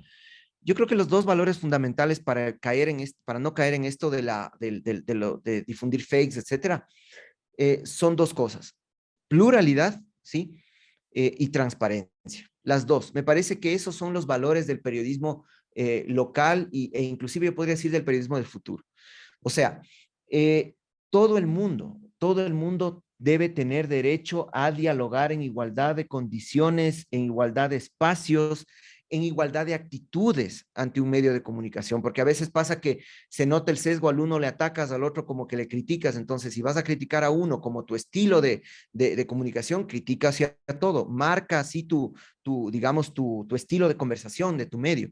Pero si tú quieres mantener un estilo más dialógico, que obviamente no sea lambón ni nada por el estilo, sino más bien que a través del diálogo o a través de la pregunta, ¿no? Porque alguna vez había escuchado una idea súper chévere que decían: preguntar es una forma de desobedecer. Entonces, por ejemplo, no tienes que ser grosero si haces una buena pregunta. Y si lanzas ese mismo nivel, ese mismo estilo de preguntas a todos los actores sociales, políticos, etcétera, que están en tu zona de influencia, pues listo, o sea, ese es tu tono y ese es tu estilo. Y si escuchas a todos, puedes tener, digamos, o minimizas el riesgo de las famosas fake news, ¿no es cierto? O de la información falsa. Sí, eso uno. Y segundo, el tema de la transparencia. O sea, la gente tiene que saber cuáles son tus principios. O sea, yo he visto, hay iniciativas periodísticas de nivel nacional, por ejemplo, que dicen: este medio tiene principios feministas, por ejemplo. O sea, y está bien, pero lo chévere es que la gente lo sabe, ¿sí? La gente no se enoja porque periodistas defiendan principios feministas o lo que sea, ¿no es cierto? O principios de libre empresa o principios, cualquier otro principio, ¿sí? La gente se enoja porque eso te lo venden como si fuera periodismo imparcial u objetivo. Si tú declaras en tus principios, ¿sí? Lo que defiendes como medio, ¿no es cierto? Por ejemplo, nosotros como medio queremos defender el diálogo como el principal factor que va a unir el tejido social de nuestra gente, ¿ya? Si nosotros eso lo defendemos como nuestro principio fundamental y lo decimos a la gente, les digo, la gente no se enoja, ¿sí? La gente no se enoja y más bien la gente sabe y te elige, digamos, porque has declarado esos principios, ¿sí? Yo creo que esas cosas son como las fundamentales en este trabajo, ¿no? Perfecto, Pablo. Ahora mismo ya no hay más preguntas, así que creo que podemos continuar. Listo. Ahora, bueno, yo creo que en el tema vamos a otro punto, que es otro tip importantísimo, y yo creo que ahí hay una cosa que en los medios locales tenemos una gran ventaja, ¿no es cierto? es que los medios tradicionales, los medios fuertes tradicionales que tenemos en nuestras localidades también son pequeños, ¿sí? O sea, son infraestructuras pequeñas y ahora inclusive después de la pandemia son hasta más pequeñas y son infraestructuras que están súper debilitadas. O sea, ustedes ven, yo creo que durante todo el predebate se ha hablado precisamente de eso, ¿no es cierto? De que las infraestructuras y también de los equipos de producción de medios de comunicación son extremadamente limitados, se ha mandado a mucha gente, hacen falta recursos, etcétera. Yo veo ahí más bien una oportunidad para los nuevos medios. Porque en efecto, si vos planteas un modelo de sostenibilidad que sea transmedia, es decir, que difunda las plataformas, perdón, los contenidos a múltiples plataformas y que la gente sea partícipe de este modelo o de esta expansión, pues nos vamos a dar cuenta, y esto por experiencia propia, nos vamos a dar cuenta que en los escenarios locales es mucho más fácil aplicar modelos de transmedialidad, ¿sí? Porque no tienes como medio tradicional, por ejemplo, con todo respeto, ¿no? O, por ejemplo, al gran medio que tiene alcance nacional, sino tienes a los mismos medios pequeños de cobertura regional que casi son que tienen casi tus mismas prácticas, ¿no? Entonces, e inclusive en los medios locales hay un déficit tremendo de programación, ¿sí? En los medios locales hay un déficit tremendo de programación. Hay radios que ahora están pasando música mañana, tarde y noche y no están generando contenido propio a no ser de los que hacen para quienes arriendan los espacios. Mucho peor en la televisión, ¿no es cierto? Mucho enlatado, demasiado enlatado, etcétera. Entonces, para un medio de comunicación tradicional de alcance local, a la final puede decir, en vez de poner este enlatado, mejor saquemos un streaming que está haciendo el medio de comunicación tal, ¿sí? Y pueden encontrar, digamos, una alianza, pueden encontrar digamos, un acuerdo que a veces no es un acuerdo que pasa por lo económico, ¿sí? Es decir, a veces pasa, ¿no es cierto?, que vos tenías que arrendar el espacio, el canal de televisión si querías salir ahí. Pero lo que está sucediendo ahora es que se están llegando a acuerdos que no necesariamente tienen el dinero, digamos, como un medio de cambio, ¿sí? Entonces, por ejemplo, nosotros hemos logrado, yo qué sé, hemos logrado eh, salir en televisión de cable de nuestra ciudad. No nos ha costado un centavo, porque por suerte el medio de comunicación de cable algo vio de valor en la narrativa de streaming que estábamos dando en nuestro medio y dijeron, ve, queremos llevarnos su programa a nuestro canal de cable. O sea, vinieron a pedirnos, ¿sí? Entonces, hemos hecho acuerdos mínimos sobre lo que pasaría con el tema de la pauta publicitaria entre los dos medios y más bien colaboramos, por ejemplo, si es que de pronto hay una cobertura informativa en donde ellos no están, nosotros apoyamos ahí, o sea, nos damos la mano. Entonces, por ejemplo, eso pasa, ¿sí? Y llegamos también a televisión de aire. Nosotros duramos unos 2 meses en televisión de aire de nuestra provincia, de nuestra zona, con el mismo programa. Lo editamos, seleccionamos lo mejor de nuestro contenido desde el punto de vista cultural para empatar con la lógica y con la misión de ese medio, ¿sí? Entonces también logramos eso y no ha habido dinero digamos, de por medio en eso, ¿no? Entonces, eso nos ha hecho más fuertes porque, por ejemplo, nosotros a nuestros anunciantes les hemos podido vender eso como un valor agregado, ¿sí? Nosotros le hemos llamado una pauta vertical, ¿no es cierto? Es decir, si yo pauto en un solo medio, pues la pauta sale solamente en ese medio y sus plataformas. Pero nosotros hemos innovado en ese sentido. Nosotros podemos sacar una pauta, digamos, horizontal, transversal, romper la lógica del medio 1, medio 2 y medio 3. Y nuestra pauta sale en todos los medios en donde hemos logrado alianzas. Entonces, eso es chévere para nuestros anunciantes, porque a la final están pautando, es como pautar un poquito en cada medio, ¿no? Entonces, yo veo al menos en los escenarios locales es mucho más posible lograr este tipo de alianzas y como les dije, los modelos transmedia son mucho más fácil de aplicarlos en los escenarios locales. Bien, lo que les decía, ¿no? Entonces, los modelos transmedias nos hacen más fuertes y hay que pensar siempre en transmedia. No por ser local no puede ser transmedial, más bien todo lo contrario. Por ser local puede ser más transmedial, ¿sí? Entonces, eso en relación a este tip. Ahora, vamos con el tip 9 que también es un mito, ¿no? O sea, porque a veces pasa que a veces pensamos, obviamente, que nuestros modelos de negocio, nuestras, nuestra forma de vender, publicidad, etcétera, está como muy relacionado con con temas de marketing digital o cosas que tienen que ver con sistemas o con cosas que no humanizan, ¿no es cierto?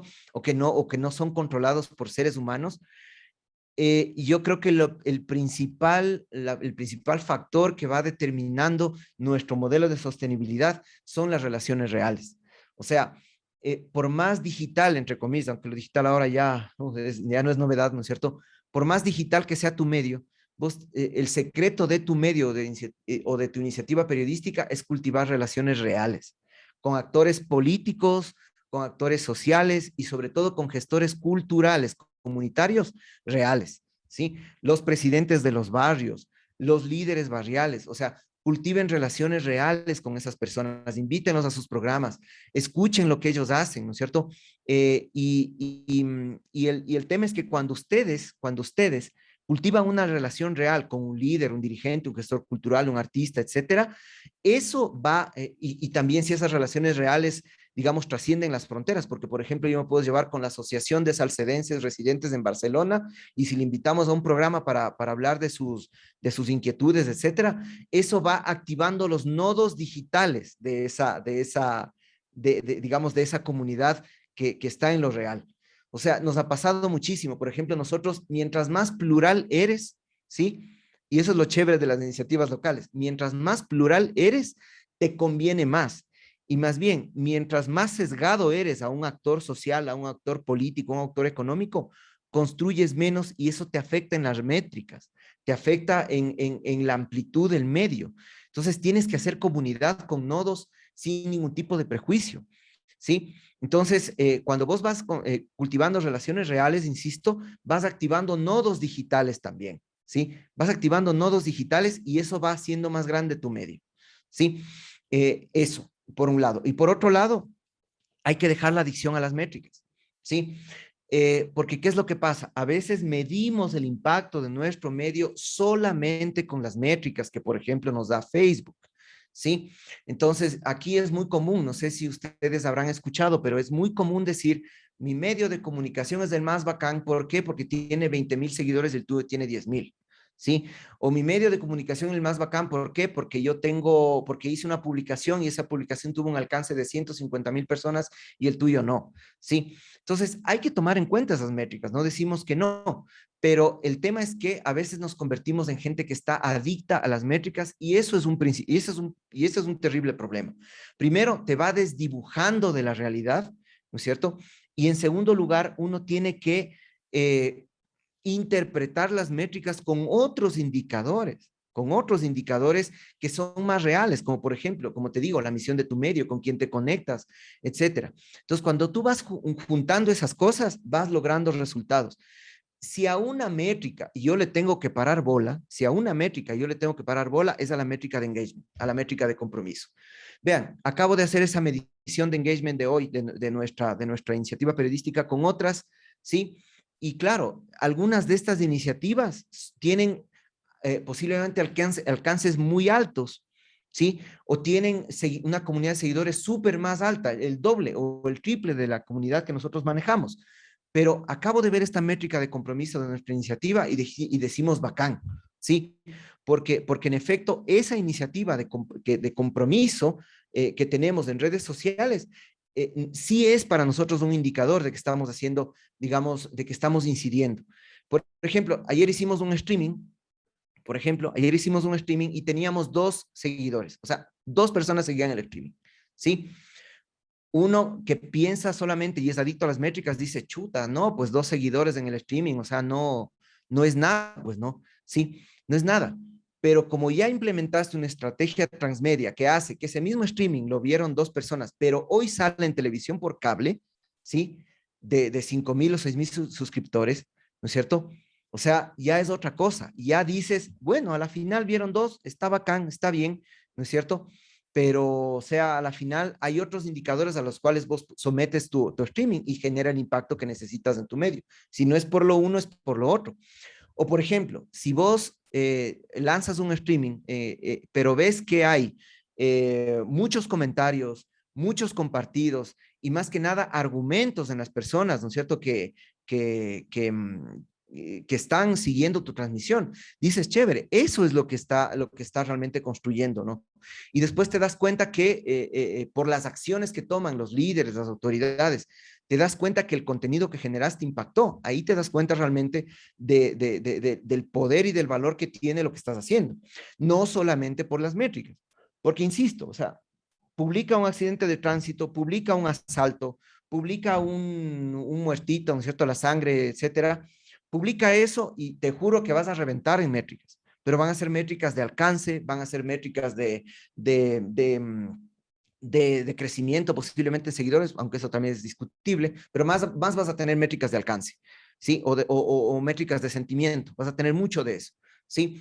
Pero nadie de los que te dio me gusta en ese tiempo o en ese momento, o nadie de los que siguió la publicación va a decir, este medio me sirve para ser una persona mejor, ¿sí? Y eso es lo que tienes que ir logrando, eso es lo que tienes que ir construyendo, ¿sí?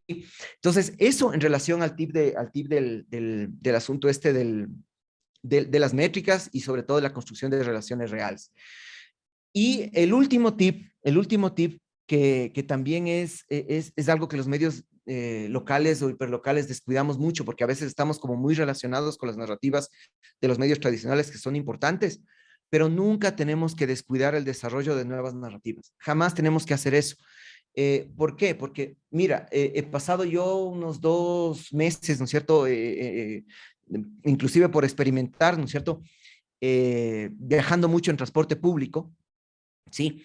Y uno se da cuenta, eh, viendo los hábitos de la gente, que están, por ejemplo, quieren ver videos cortos, porque inclusive hasta por motivos de seguridad no es que sacan mucho su teléfono, o están jugando, o hacen ese tipo de cosas, ¿no es cierto? Entonces uno no puede ir con una narrativa vieja a gente nueva, no puede hacerlo.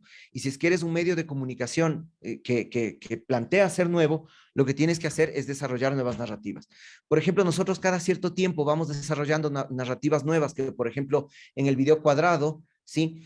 Funcionan mucho. No sé si es que puedo reproducir ahorita un video, solamente una porción de un video para darnos cuenta cómo nosotros vamos intentando desarrollar narrativas nuevas, como por ejemplo el video cuadrado y cosas así, ¿no es cierto? Me avisan si es que se escucha.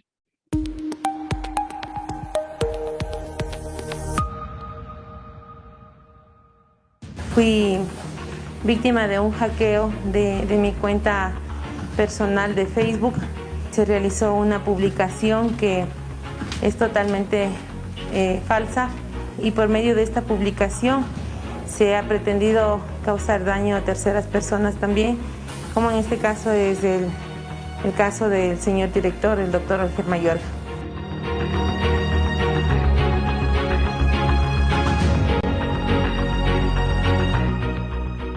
He realizado la respectiva denuncia en Fiscalía el día de ayer en la mañana para que de manera legal se pueda esclarecer.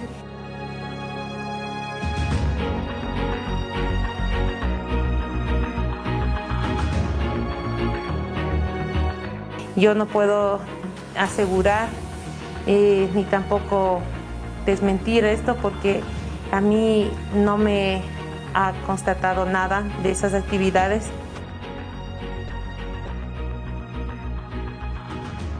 Bueno, ahí hay un poco que hacer una contextualización, ¿no es cierto? Lo que sucede es que esto fue un episodio que sucedió hace mucho tiempo, en donde había o había la percepción de una pugna muy fuerte interna alrededor del municipio de mi ciudad, porque han aparecido de manera muy velada escándalos de corrupción y, digamos, mucha pugna entre funcionarios públicos diciendo vos eres más corrupto que mí, etcétera, etcétera. Entonces ahí aparece el tema de este supuesto, entre comillas, hackeo que hasta ahora no se logra comprobar.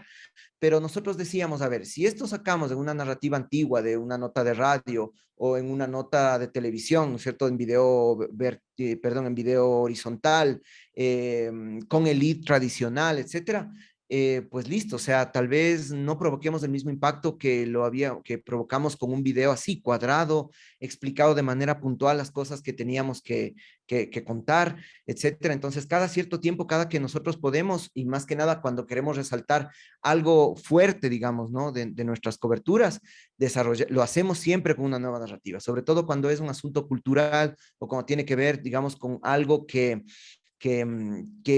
provoca el debate público, etcétera.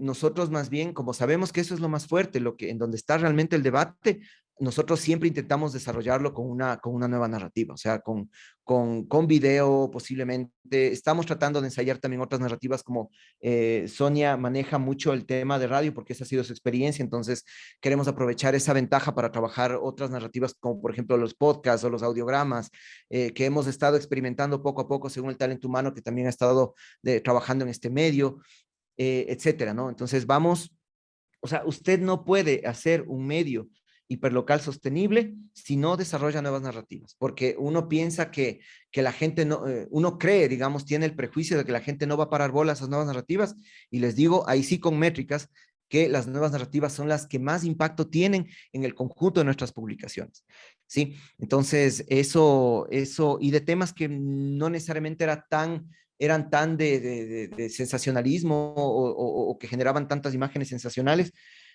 o de impacto, sino más bien cosas cotidianas, como por ejemplo hicimos una nueva narrativa cuando un colectivo cultural inauguró un mural, ¿cierto? Súper chévere a la entrada de Salcedo. Ustedes podrán verse cuando vengan a chuparse un heladito, vendrán a ver, hay un mural súper chévere hecho por un colectivo cultural. Entonces nosotros hicimos un video resaltando obviamente ese trabajo, y ese video tuvo un montón de reproducciones porque, insisto, cuando la gente tiene un vínculo emocional con un contenido, pues simplemente responde y responde también, responden las métricas.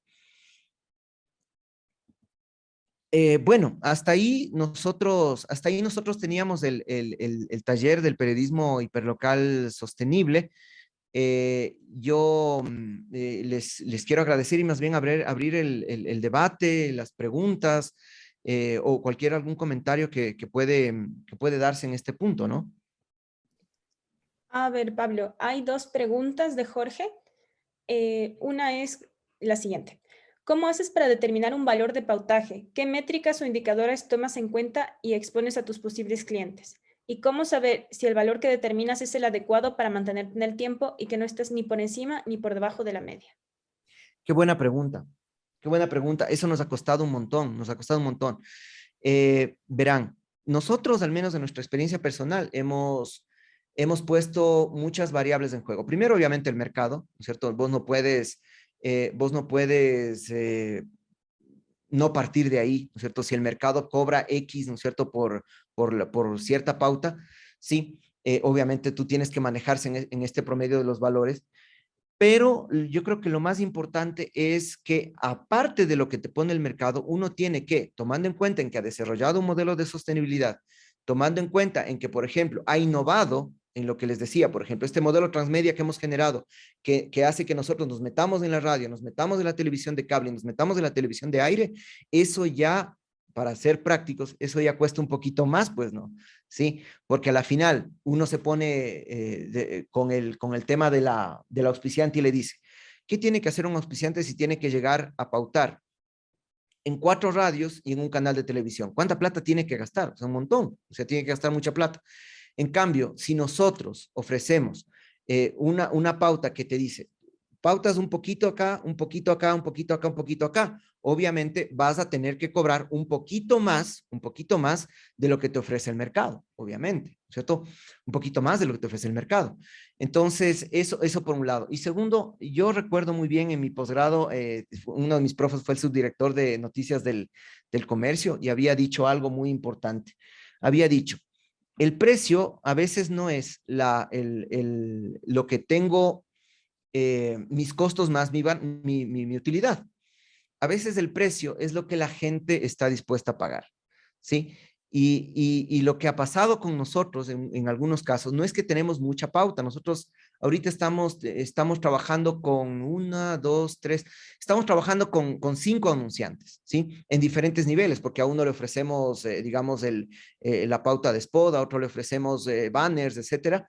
es cierto?, en diferentes niveles, pero no es que tampoco es nuestra intención, tomando en cuenta en que formamos parte de un proyecto que no quiere vivir solamente de la pauta publicitaria, sino también, por ejemplo, lo que les decía, de la consultoría, de la venta de servicios, por ejemplo, de la gestión de las redes sociales, o algún rato, por ejemplo, queremos trabajar el tema del training o este tipo de eventos o como capacitaciones de cómo hacer este tipo de cosas. Entonces, como nosotros pensamos en un modelo así, a la final la pauta no tiene por qué representar el 100% de, digamos, lo que proyectamos como presupuesto de nuestro proyecto periodístico. Entonces, eso nos da a nosotros más posibilidades, digamos, de no estresarnos por tener 5, 6, 7, 8, 9, 20 clientes a los que les cobramos muy poquito, porque a veces uno no se da cuenta que, por ejemplo, el mismo hecho de cobrar, el mismo hecho de facturar, etcétera, ya te puede representar un costo a ti. Entonces, yo prefiero tener 1, 2 clientes bien pagados, o sea, bien pagados, que sepan dónde está el valor de nuestro proyecto, a quienes cultivamos, con quienes mantenemos una relación real, digamos, o sea, no es, ve, vos pautaste conmigo, sino más bien es alguien a quien le tenemos en muy alta estima y tenemos que ayudarles, digamos, a hacer otras cosas, inclusive fuera del escenario offline. Inclusive somos mutuos clientes. Por ejemplo, nosotros tenemos hicimos para la infraestructura de este medio, hicimos algunos ajustes, digamos, en el tema construcción, ¿sí? Entonces mantenemos una relación inclusive mutua, ¿no? O sea, yo te ocupo como ferretería, tú me ocupas como medio. O sea, son así las relaciones, ¿no? O sea, es un nivel de economía en donde es una economía distinta en donde nos damos la mano. Entonces, la gente que cacha ese tipo de cosas o los anunciantes que cachan ese tipo de cosas, saben que, por ejemplo, nosotros como medio, no vamos a utilizar tal vez para aprovecharnos, sino más bien los utilizamos para mover dinero, ¿sí? O sea, para mover dinero dentro de nuestra ciudad. Entonces, cuando nosotros hacemos eso, cuando la gente entiende eso, el valor de la pauta a veces es secundario. Podemos decirle cuesta tanto y nos pagan, sin regatearnos. Ha pasado eso, ha pasado eso. Entonces, y para contestar la pregunta, te digo sinceramente, vean cómo está el mercado y si usted desarrolla un modelo de sostenibilidad y un modelo transmedia que funcione, y si usted está viendo, por ejemplo, las métricas de compromiso que le hacen dar cuenta que tienen cierto nivel de impacto con la gente, pues listo, significa que usted puede cobrar un poco más, ¿sí? Y obviamente nosotros también nos hemos capacitado en tema ventas, porque eso también no es que funciona muy bien en el tema de los medios. Entonces, por ejemplo, nosotros sí manejamos la idea de prospectar bien, por ejemplo. O sea, nosotros de los 20,000, de los 10 negocios, de los 20 negocios que existen en mi ciudad, nosotros sabemos que tenemos que prospectar solamente a los que consideremos que pueden estar interesados en nuestro proyecto de periodismo, ¿no es cierto? Y les vamos a vender una idea, porque sucede en muchos casos que en el periodismo local a veces no es venta, es una petición de publicidad, ¿no? A veces pasa eso, ¿no es cierto? No es que la gente que hace periodismo va a vender publicidad y a contar sobre un proyecto periodístico, sino que va más bien a pedirle de favor a la gente que le apoye, ¿sí? Entonces, nosotros tratamos más bien de construir una relación comercial con nuestros clientes, teniendo digamos, esta ventaja, esta certeza de que no queremos vivir solo de eso, ¿sí? Y que es solamente nuestra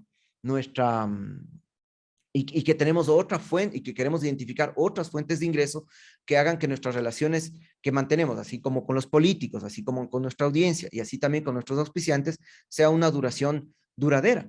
Porque ¿qué es lo que pasa en el escenario local? O sea, cuando tienes una ciudad de 3 millones de habitantes, 5 millones de habitantes, pues capaz que no te encuentras con la calle, con tus clientes, ¿no? O con los funcionarios públicos que estás observando desde el periodismo.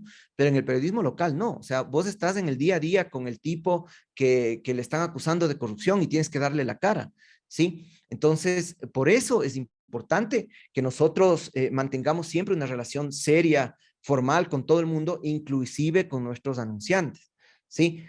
Cumplirles lo que les ofrecemos como pauta y ese tipo de cosas, ¿no es cierto? Cuando cumplimos eso, en efecto, vamos construyendo relaciones más sólidas que se expresan posiblemente en una facturación de una publicidad. A ver, Pablo, tengo otra pregunta de Luis Villasís. Dice, ¿consideras que estos modelos hiperlocales darían más voz a poblaciones que están alejadas o que no viven en las grandes ciudades? Sí, de hecho sí. Y yo en este punto sí quisiera invitarle, si es que me permiten, ¿no es cierto? Quiero invitarle a Sonia que a la final, claro, nosotros le hemos hecho, le hemos organizado un poco a este proyecto, pero la persona que realmente le ha hecho, le ha puesto, digamos, en práctica es a Sonia. No sé si es que me está escuchando, está acá atrás mío, no sé si quisiera venirse un ratito en este tiempo, pero en efecto sí, de hecho ese es el rol de los medios locales o hiperlocales. Y lo más importante es que sucede que los medios hiperlocales y los medios locales, lo hemos identificado así, los medios locales o hiperlocales son la matriz de la política, ¿sí? Vean, nosotros tenemos aquí a 2 cuadras, ¿no es cierto? Cada vez que hay paro, recién hubo paro aquí, y uno de los sectores más conflictivos, inclusive que fue noticia a nivel nacional, fue Panzaleo. Nosotros estamos a 3 cuadras de Panzaleo, del sector de Panzaleo, en donde estaba Lourdes Tibán, donde estaba Leonidas Issa, ¿no es cierto? Sí, y claro, antes de que sean figuras nacionales, de que se les pare bola en los medios, digamos, grandes, pues ellos tuvieron procesos en lo local. Entonces, lo que nos interesa a nosotros como medios locales es, en efecto, hacer un acompañamiento a los liderazgos, a las personas, ¿no es cierto? Inclusive que esos liderazgos se sometan al escrutinio de la gente para cualificarlos, ¿no es cierto? Y en efecto, lo que nosotros pensamos es que mientras más local y mientras más hiperlocal son las coberturas, a veces pasa que nos encontramos con las realidades más profundas de nuestros pueblos, ¿sí? Y como nos encontramos con las realidades más profundas de nuestros pueblos, pues en efecto, esa es la matriz de la nueva política. Recién Sonia hizo una cobertura hermosísima de unos dos niños que fueron abandonados por su mamá. Y todo el mundo pensaría, ¿no es cierto?, que, claro, con todo el insulto que puede venir, digamos, hacia la mamá, y todo el mundo pensaría que esos niños están sufriendo, y no. Los niños daban en su testimonio la idea de que, o más bien esa alegría de que ellos viven con un papá que es responsable, que no tiene trabajo, que solamente vivía, digamos, de la construcción, y a través del trabajo y la agricultura, dijeron los niños textualmente: a nosotros no nos falta nada y somos felices. Tenemos un rencor, un resentimiento con nuestra mamá, pero somos felices, ¿sí? Entonces, cuando vos desmenuzas eso, lo analizas, te vas a dar cuenta que ahí están temas súper profundos de género, de economía, etcétera, en esos temas así, cotidianos, ¿cierto?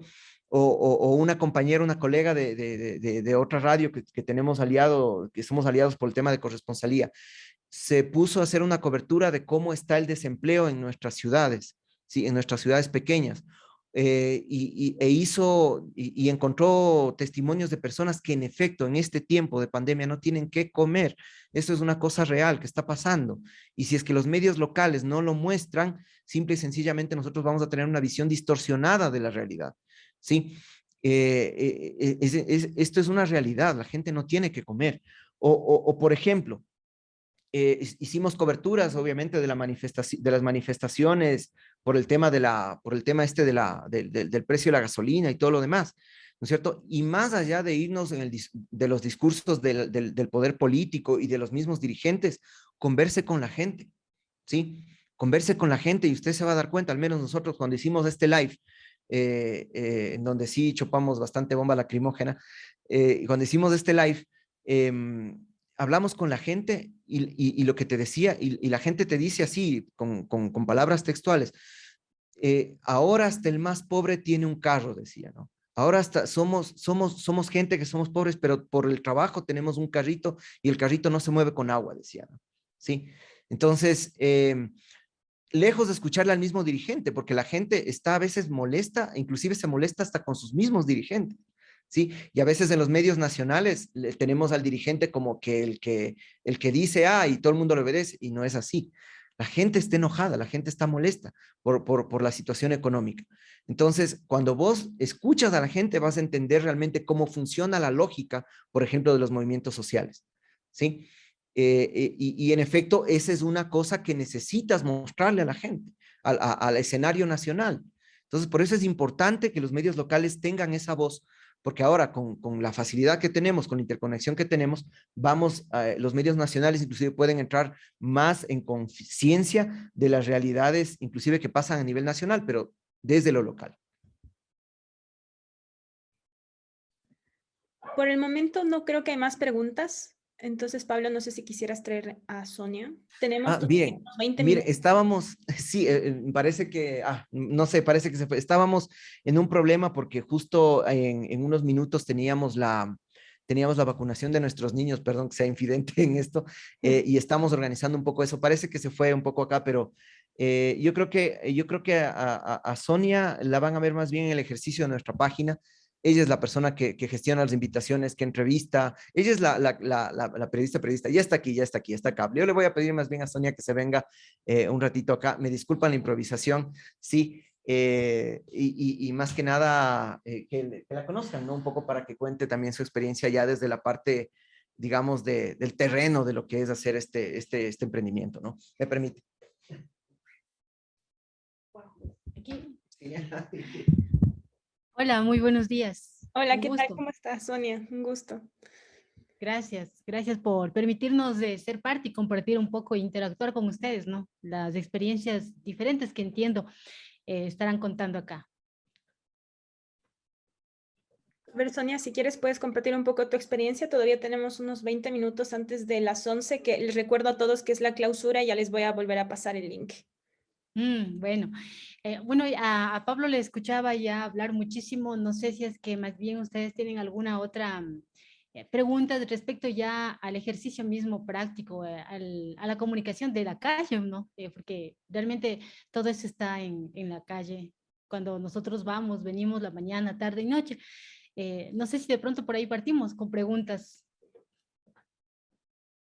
A ver, no sé si alguien quisiera abrir su micrófono y hacer alguna pregunta, porque en el chat no hay ninguna pregunta todavía. Hola Alejandra, ¿cómo estás? Hola Sonia, Pablo también. Me saluda Gonzalo Vera, yo soy de la provincia de Santa Elena. Quiero saludarlos a todos, enviarles un cálido abrazo desde acá de la playa. Un abrazo para todos. Tengo una pregunta y más bien va basada en cuanto a si en el ejercicio del periodismo como tal, y ustedes al encontrarse en una provincia donde existen muchos líderes indígenas que han tenido una connotación nacional, se han visto tal vez enfrentados a alguna situación de riesgo por el ejercicio como tal de su actividad periodística y cómo la han enfrentado en el caso de que se hayan visto en una situación de esas. Sí, realmente, verdad, nosotros estábamos en una zona donde hay muchísimo proceso, no formación de líderes nuevos indígenas, sino más bien son procesos, ¿no? Que cada uno va abriendo estos caminos.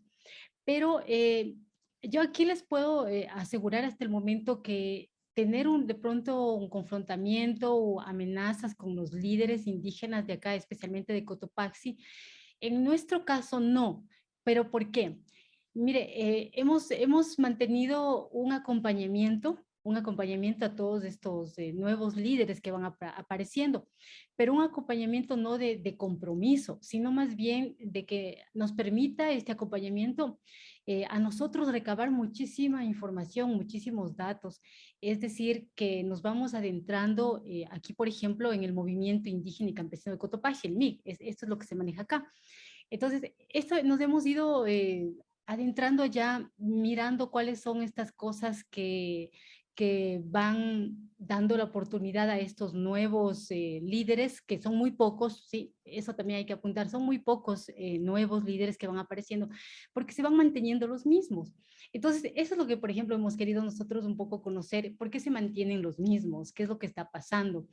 Y además, no ha habido este confrontamiento porque en este proceso vamos un poco haciendo relaciones de respeto, cada quien en su lugar.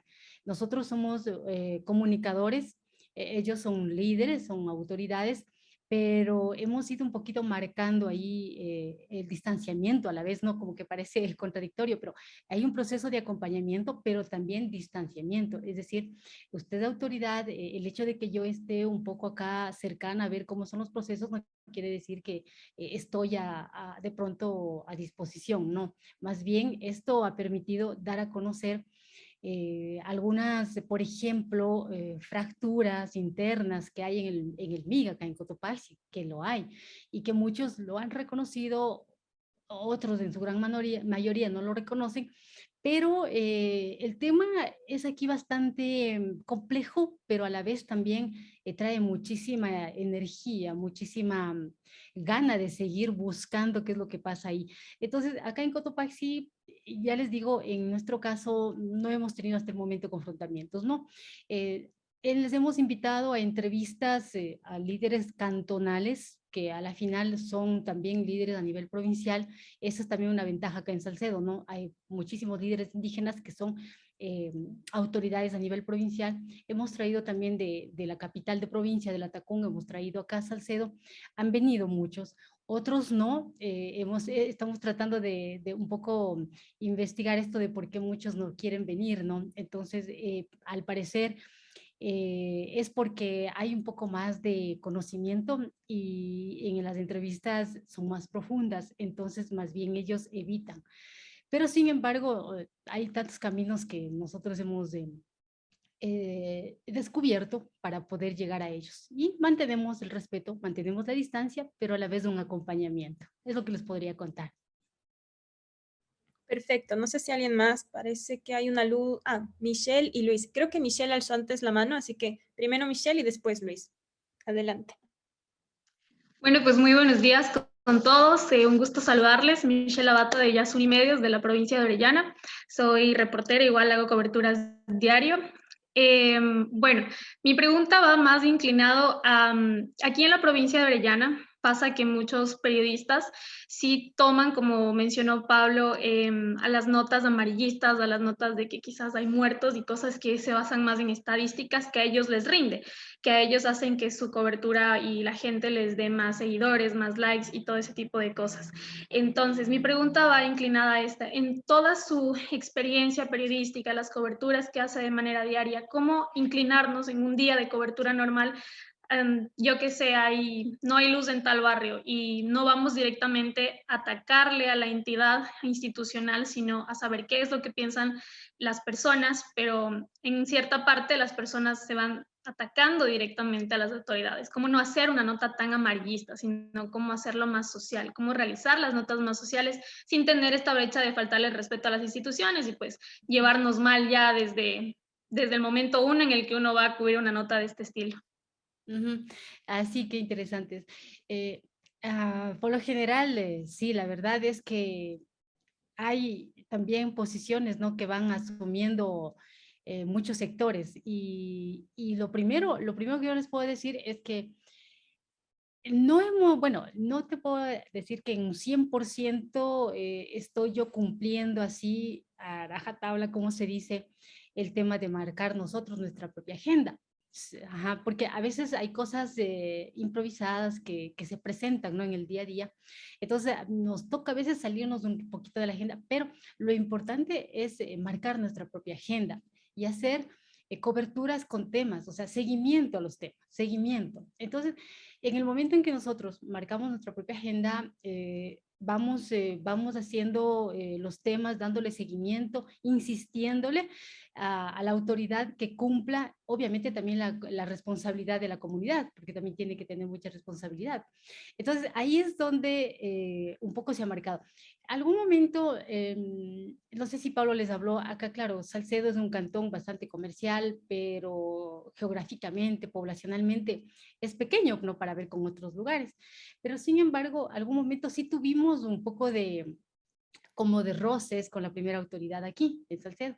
Era porque como que no entendía muy bien o no comprendía muy bien que nuestro papel simplemente era recordarle lo que algún momento ofreció y, como se dice, ¿no?, popularmente, puso la primera piedrita y ya nunca más volvió.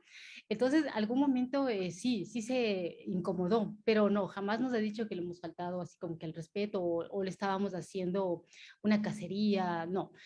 El tema de que, por ejemplo, hay obras que empiezan, entonces marquemos en nuestra agenda, esta obra empezó, qué sé yo, un ejemplo, pongamos en mayo del 2021, muy atentos, eso sí, escuchar bien, observar, más que ver, es observar, un poco conversar con la gente y lo más importante también buscar documentos. Entonces, una vez que ya, un ejemplo que les pongo, en mayo del 2021 inició una obra, se dijo que para noviembre estaría la obra lista. Entonces, si nosotros mantenemos esa agenda de seguimiento en esa obra, vamos a darnos cuenta que es fácil. A ver, en mayo inició, noviembre no está ni el 50%, entonces vayamos. ¿Qué pasó? ¿Qué dice la gente? Entonces, que la gente diga, sí, es verdad, en noviembre tenía que inaugurar la obra, pero no está. ¿Pero qué ha pasado? Entonces, la gente va a decir. Y nosotros simplemente lo que vamos es recordándole a la autoridad o a sus asesores. Y es justo lo que hace unos 2 meses o mes y medio me pasó esto, ¿no? Yo tuve la oportunidad de conversar aquí con la primera autoridad y entonces aquí el señor alcalde decía de manera muy respetuosa y me alegró mucho. Él decía, mire, no, más bien a mí me gusta que me vean a mí qué es lo que me falta hacer, una crítica constructiva y no positiva. Entonces, precisamente sí, y fue una vez más reiterarle, nuestra cobertura jamás ha sido faltar el respeto, de pronto hacerle quedar mal, no, más bien sino hacerle un acuerdito de lo que está haciendo.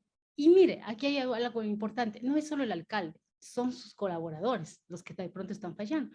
Entonces, marque su propia agenda, de pronto también nos salimos un poquito de ello porque se presentan otros temas, pero mantener el acompañamiento, vuelvo a ese, es importantísimo, a los procesos, el acompañamiento a la gente. Entonces, la gente va a ir diciendo qué es lo que está pasando. Hay que tener muy bien claro el límite, no salirse del respeto, tampoco ser perseguidor de la autoridad, sino más bien ser un mediador. Un mediador, nos convertimos en eso. O sea, si algo está faltando el alcalde, la autoridad, o no solo el alcalde, muchas otras instituciones, hacerles un acuerdito nada más, pero con documento y lo más importante, lo que vaya diciendo la gente, lo que vaya sintiendo, lo que vayamos viendo. Yo a veces siempre le recuerdo en mi mente el que camina mucho, el que hace periodismo, comunicación de la calle, ve mucho, ¿sí? Observa, escucha mucho y sabe mucho. Entonces ahí están nuestros temas. Gracias, Michelle, por tu pregunta. Gracias, Sonia. Vamos con la última pregunta porque nos quedan 10 minutos. Así que adelante, Luis. Buen día, Sonia. Hola.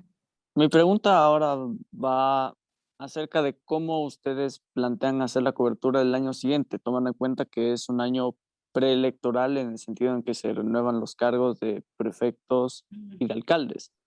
¿Cómo ustedes van a plantear esa cuestión, sobre todo porque cuando hay estas coberturas en las elecciones seccionales, muy probablemente se da prioridad a grandes ciudades y no a ciudades pequeñas, como dices, como es el caso de Salcedo? Sí, gracias. Bueno, precisamente estamos ya en eso. Hace unas 3 semanas atrás yo ya me puse a trabajar. Y hay algo importante que de pronto ustedes también pueden darse cuenta. Unos 2 meses o unos 3 meses antes de las elecciones, antes de ir a sufragar, realmente nosotros también hemos caído en eso, ¿no? Todos los medios, ahora al menos ya con estos canales virtuales, todos 2, 3 meses antes de elecciones empiezan las invitaciones a entrevistas, ¿sí? Ajá, se dan cuenta que a veces el candidato está inalcanzable porque dice, para otro día no puedo, ya estoy allá. Entonces, eso pasa 2 meses, 3 meses antes de elecciones. Entonces, pasan muchas cosas. Ustedes ahí podrán hacer su propio criterio, sacar su propio criterio o hacer un propio juicio. ¿Y qué es lo que pasa? Empezamos a bombardearle a la ciudadanía, a la gente, con entrevistas y a veces las mismas. O sea, parece que manejamos un mismo formato. Entonces, acá en Salcedo, por ejemplo, ya tenemos nosotros ya un gran ramillete de nuevos candidatos, ya están apareciendo ya. No les puedo contar así tan a fino detalle el nuevo espacio que yo tengo para el tema de elecciones, que voy a empezar ya en enero. Sí, no vamos a esperar hasta noviembre o hasta octubre, ¿no? Yo empiezo ya con esto de empezar a ver quién es quién, quiénes son, de dónde vienen desde enero.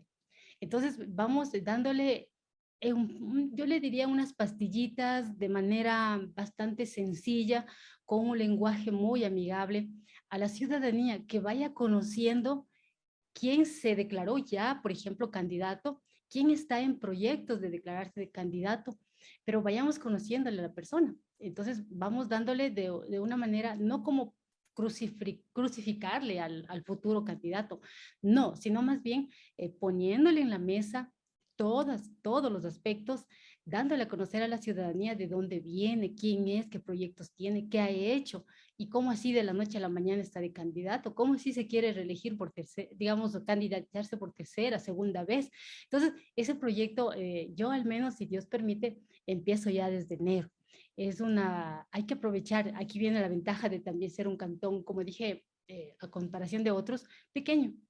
Entonces vamos a empezar a darle este tips, ¿no? O podría ser una ayudita a la ciudadanía de que vaya pensando muy bien, vaya conociendo, ojalá un 100% al que está ya de candidato, al que se perfila para candidato, y de pronto ya en noviembre así, ya no le haga falta estar así bombardeado de tanta entrevista y tenga ya su decisión quizás unos 2 meses, unos 30 días antes, ya la gente tenga decidido. Eso que también va a permitir, he conversado yo mucho con actores políticos y a la vez con la ciudadanía, eso va a permitir que la gente vaya cirniendo a los candidatos, por así decirlo. Entonces vaya, aquí por ejemplo yo tengo en Salcedo, tengo ya 7 para alcalde, ya tengo 7 candidatos.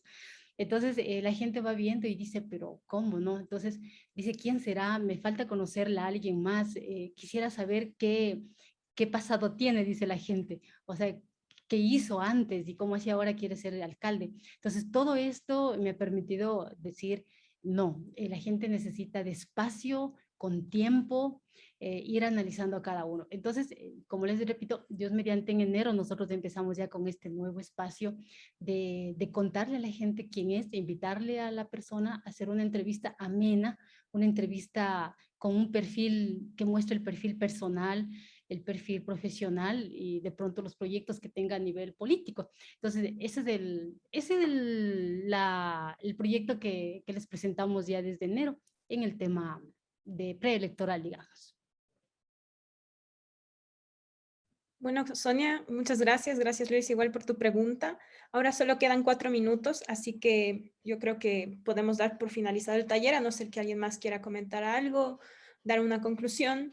Y yo solo les recuerdo que les acabo de dejar en el link para el debate a las... muchas gracias. Bueno, ¿Alguien quiera finalizar con algo?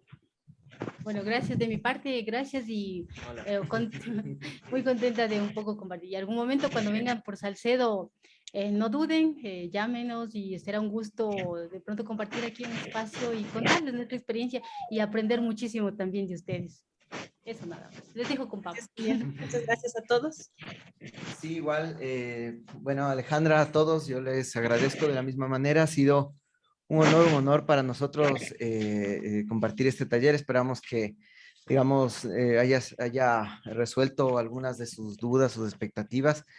Y nada, o sea, como dijimos al principio, no es que nos consideramos un proyecto que está terminado, no nos consideramos nada por el estilo, sino que más bien estamos dentro del escenario de muchos medios y más que nada dentro del escenario de muchos sueños, de muchos periodistas, de muchos comunicadores que saben que nuestro oficio es muy importante en el quehacer de las sociedades y por eso mismo a veces sacrificamos muchas cosas,